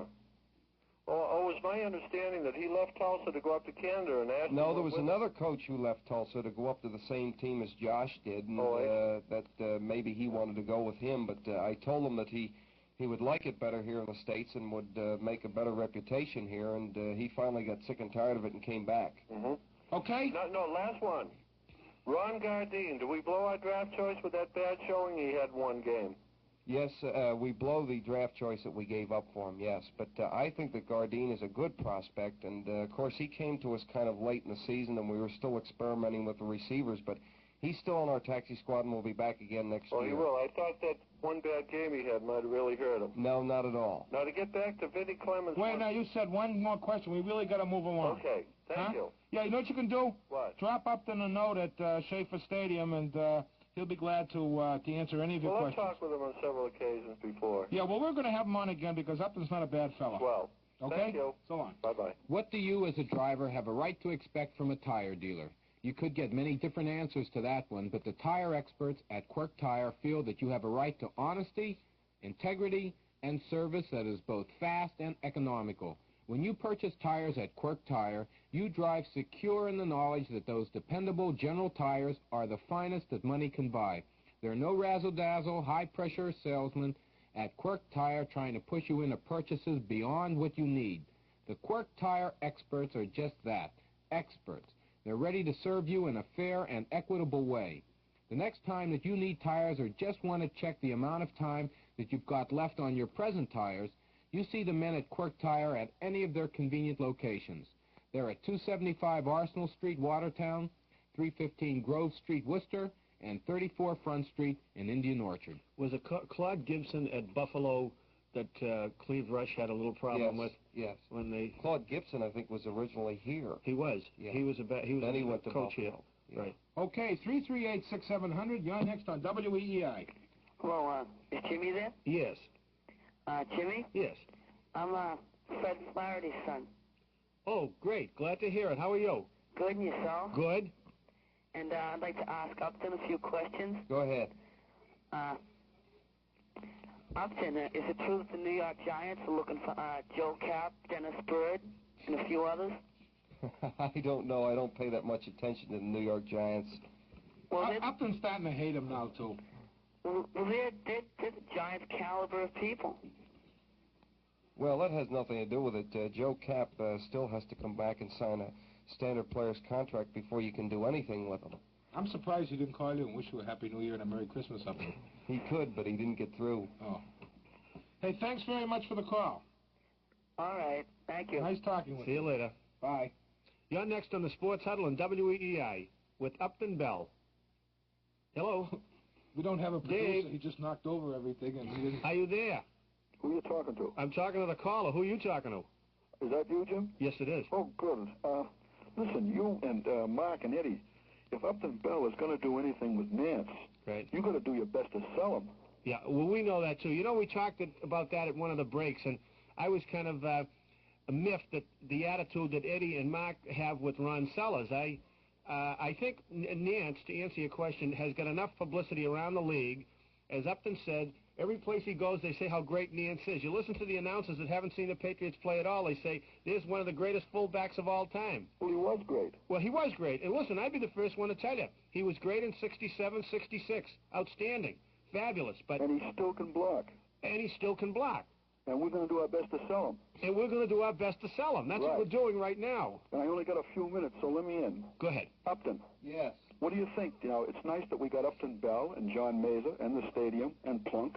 And I think it's nice that we won each in our division one time. Yes, I do too, but I think that's very important. It's very important. I think the thing is that it showed that our team is capable on certain days, and certainly we want to make the team much better, but it is capable. It has the striking power on offense, and it's capable of playing defense against Oakland, Baltimore, and Miami. And two of those teams are in the finals of the AFC, and I don't think either one of those games were flukes. What's Houston going to do with Levias? Levias is in San Diego. I don't know. San Diego, I meant. I don't know, and actually, I think that our receiver situation has been pretty well shored up. In Crabtree, Fataha, people like that, I think that we have a lot of good receivers, and you can run them in and out of the ball game, and you can do a lot of things with them because they're all different types of receivers. I was just thinking maybe he might be available, but, you know, for outside and... Well, we have a guy like Jerry Levias, a guy that I think is better than Levias, and Fataha. You don't want too many small people, and Fataha is a very unusual football player who proved that you can play if you're small. Now, you don't want a lot of little receivers because you still have to have a big target on the other side. And look stupid at the palm. Yeah, but he'd be good at the goal line, too. Run them back. Late in the Miami game, why don't you think they used Mercury Morris a little bit? Well, I think by that time, actually, they did use him somewhat, but they were pretty much out of the football game. Doesn't Mercury Morris have, his hands aren't the best, are they? Well, they're not real great hands, but Morris has been plagued through his career with injuries, especially muscle pulls, the same thing that Bulash has had a problem with, the same thing, too. And they like to use him to offset the two other fellows. And the last one, please. What do you think of Staubach going up with them? How do you comment on him? Well, I think Staubach has made them a much better football team. They've always been explosive, but he's a guy that he'll go along with Landry calling the plays. He can scramble. I think he has a better than adequate arm, and they seem to have a lot of confidence in him. He has a lot of leadership, even though the plays are being called by Landry. And I think they're just a much better football team with him in there. Can they go all the way this time? Can Dallas go all the way? They certainly have the ability to do it. Thank you. Okay. Thanks for the call.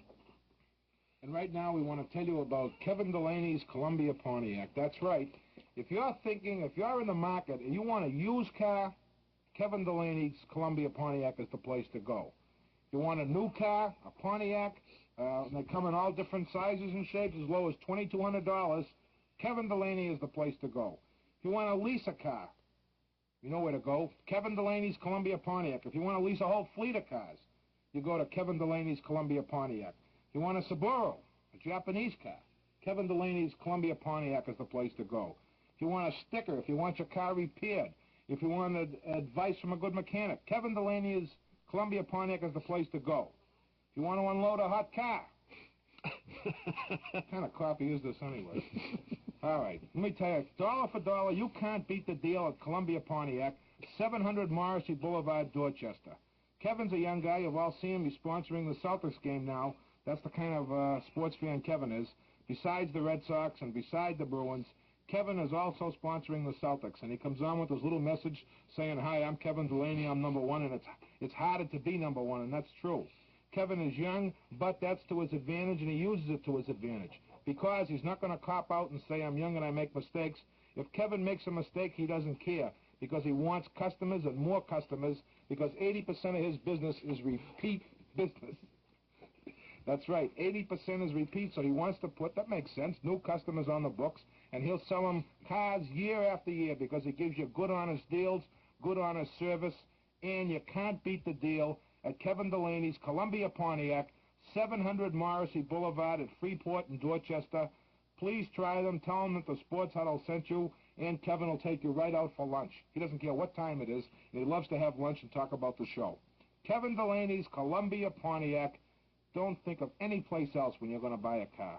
You know, Eddie, just before we go, because I know we don't have too much time, maybe 5, 6, 8 minutes, whatever it is, Upton did say something earlier in the show, and I think he's one of the few people, and I don't mind telling anybody that, you know, we're fond of Upton Bell, and I suppose it shows, and the Patriots, too. And he did say one thing that, and I think this is the reason we like him. He said he loves the fans. The fans have been good for the team. They've been good for him, for the Patriots. He likes to talk to them, and he means this. He's not a con man. He's a diplomatic type. He can get in and out of things quickly and not answer all the questions in the world, but that's his bag. I will, you guys.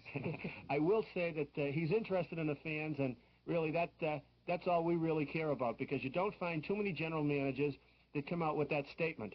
Most of them are feeling money hungry. They're looking for the big buck.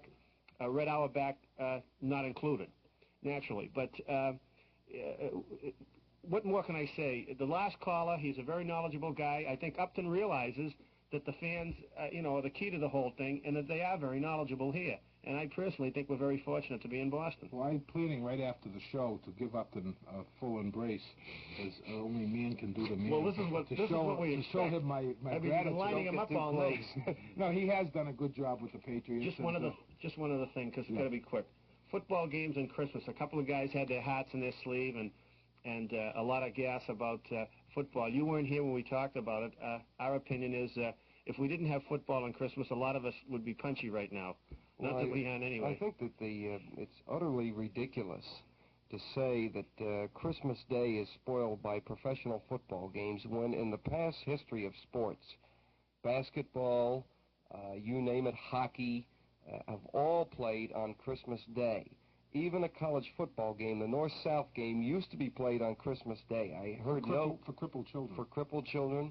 I never heard any you or outcry at that time, but now they're taking professional football and saying that it's no good to have it on Christmas Day. Well, first of all, your games start at 1 o'clock. The first game is at 1, the second game is at 4. Everybody, most of the people have their church going done by that time. Most people open their presents. Most people have their family in all day long, and I dare say that there were more people that stayed in their homes and with their families this weekend because of the games, because they had something to watch than ever before. And to say that it's a day that's been desecrated because there are pro football games on, it just doesn't make any sense to me. Well, see, you missed one thing. A lot of guys are out in their backyard in their trailer during that time practicing for the upcoming trek. And you didn't mention that, and I think it's, the fact that you overlooked it, you should apologize. Well, the big thing is that, football is being painted as a greedy sport that has now taken Christmas away, but well, it really hasn't. No, I'll say this, Upton. I think that the Patriots have done something for the fans and are making an effort, and I think you and Sullivan and everybody else should be congratulated. But I will say this, that in my opinion, the National Football League, Rozelle will never recover from the fact that he played the only sport going on the day Kennedy's funeral took place in the assassination, after the assassination. And I think basically they are in this. It is a big business, like you said. It's starting to consume the sporting world's dollar, and there is great popularity in it. I just think that this is a bad rap over this Christmas thing, and I agree with you. And what's careerism, Eddie? I mean, if somebody the big thing is I've been around a lot of pro football people, and nobody is saying that it isn't a business. Everybody's in something for a business, but I think it gives more than just a business. Like, I have very rarely ever seen a pro football player go out on the field strictly for the money he's making. You can't do it. If you're just in it to make the money, you won't be able to put up with a lot of the things that a pro football player has to do. I can remember many times Gino Marchetti, in fact, the last year that he came back out of retirement at the age of 39, a multimillionaire, still getting sick before and after the ball game, and I think that he really felt that way, and I still think certainly the younger generation is a hell of a lot different than they were before, but they still have that feeling, or you couldn't go out there and put those pads on and play, and I mean it. And I think that the people who are in the game, the people that I know, the football people, that's not overriding in my mind. Certainly you have to be businesslike and say, we're going to make a profit this year and everything else, but it's to put a football team on the field that will be representative for the people who are paying to come in. And that's most on my mind, I think most on the Patriots organization mind, that the fans out in the stands will be able to say when they came away from that ball game that the Patriots put out and were trying to play every football game like it was their last one.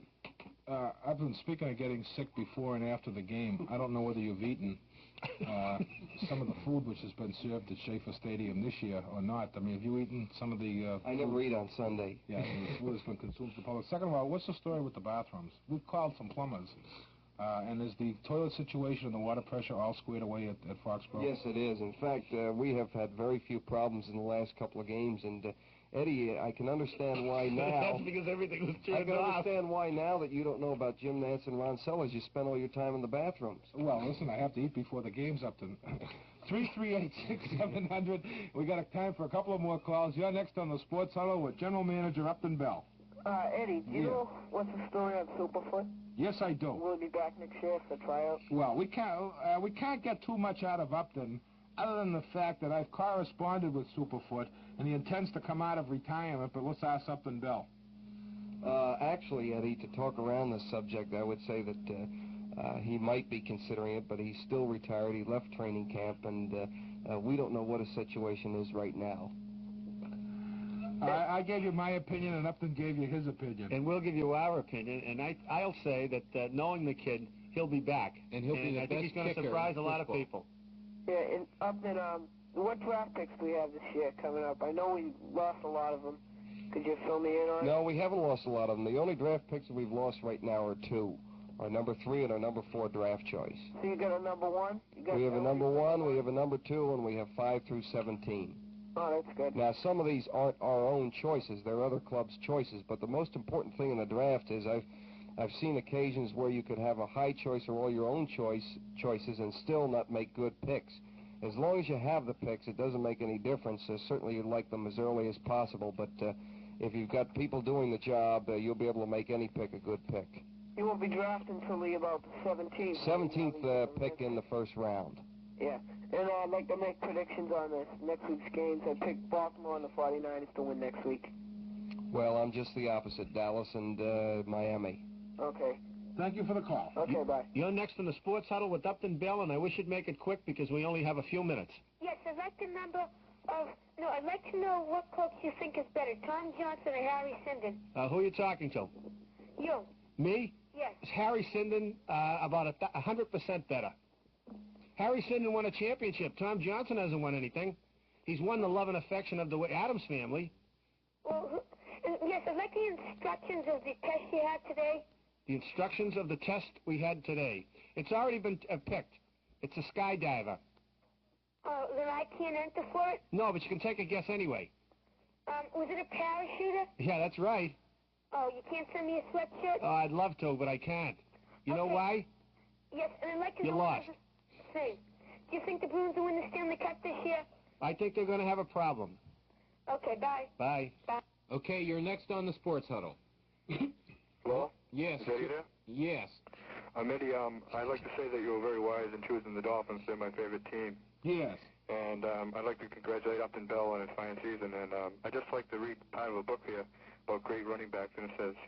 You could have read the book to me. No, to anybody. It's, the Bears were delighted when the Giants took Tucker Fredrickson, a big, powerful fullback, instead of Sayers. But they still had to worry about him signing in Kansas City. And I'd just like to know, who do you think...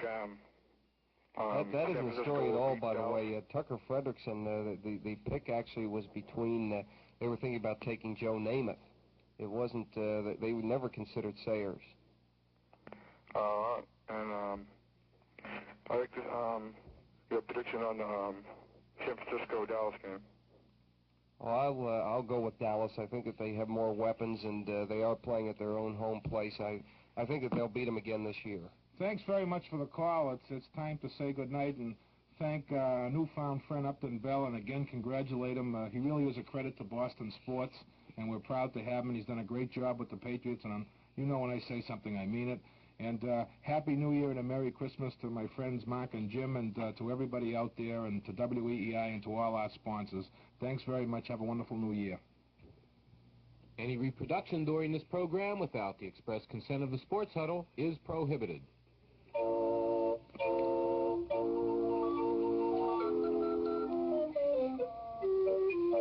Autographed pictures of Westy Jr. looking disappointed since Santa brought him electric trains instead of the Sports Huddle sweatshirt he wanted so badly will soon be available at the purchase of each and every new subscription to Bewildered, the official magazine of the now tough Eddie Casco. Tonight's mystery sporting term was, Jackaman didn't have a chance when Hodge deflected Esposito's slap shot off his head and into the net.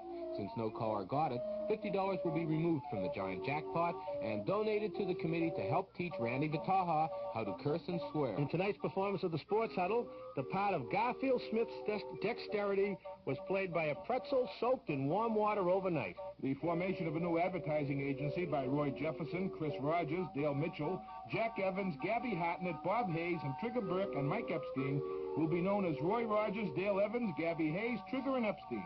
The John Mazer, Upton Bell, Billy Sullivan Troika was adopted from last summer's Yaz, Reggie, and Billy Canigliaro forest, and only the names have been changed to confuse the innocent. Copies of the new hit record of Yes, Mr. Sullivan, Whatever You Want, sung by the Patriots Board of Directors, will be given away free as a special bonus with the purchase of every life-size Clyde Klutz doll between now and next August. The Bruins front office has announced that no players from their minor league hockey team will be brought up to the varsity until they learn how to tell time and eat with a knife and fork. The Pentagon's Department of Controlled Germ Warfare for Peaceful Purposes has approved the Boston Garden as the only location for the testing and experimentation of germs in their natural habitat. Dangerous Dave Prillman produced tonight's Sports Huddle program while trying to convince Boston College hockey officials to drop BU from its schedule. Be sure and tune in the Sports Huddle next Sunday night at 7 o'clock right here on WEEI when that sensational new rock group, Steve Fredericks and the Know-It-Alls,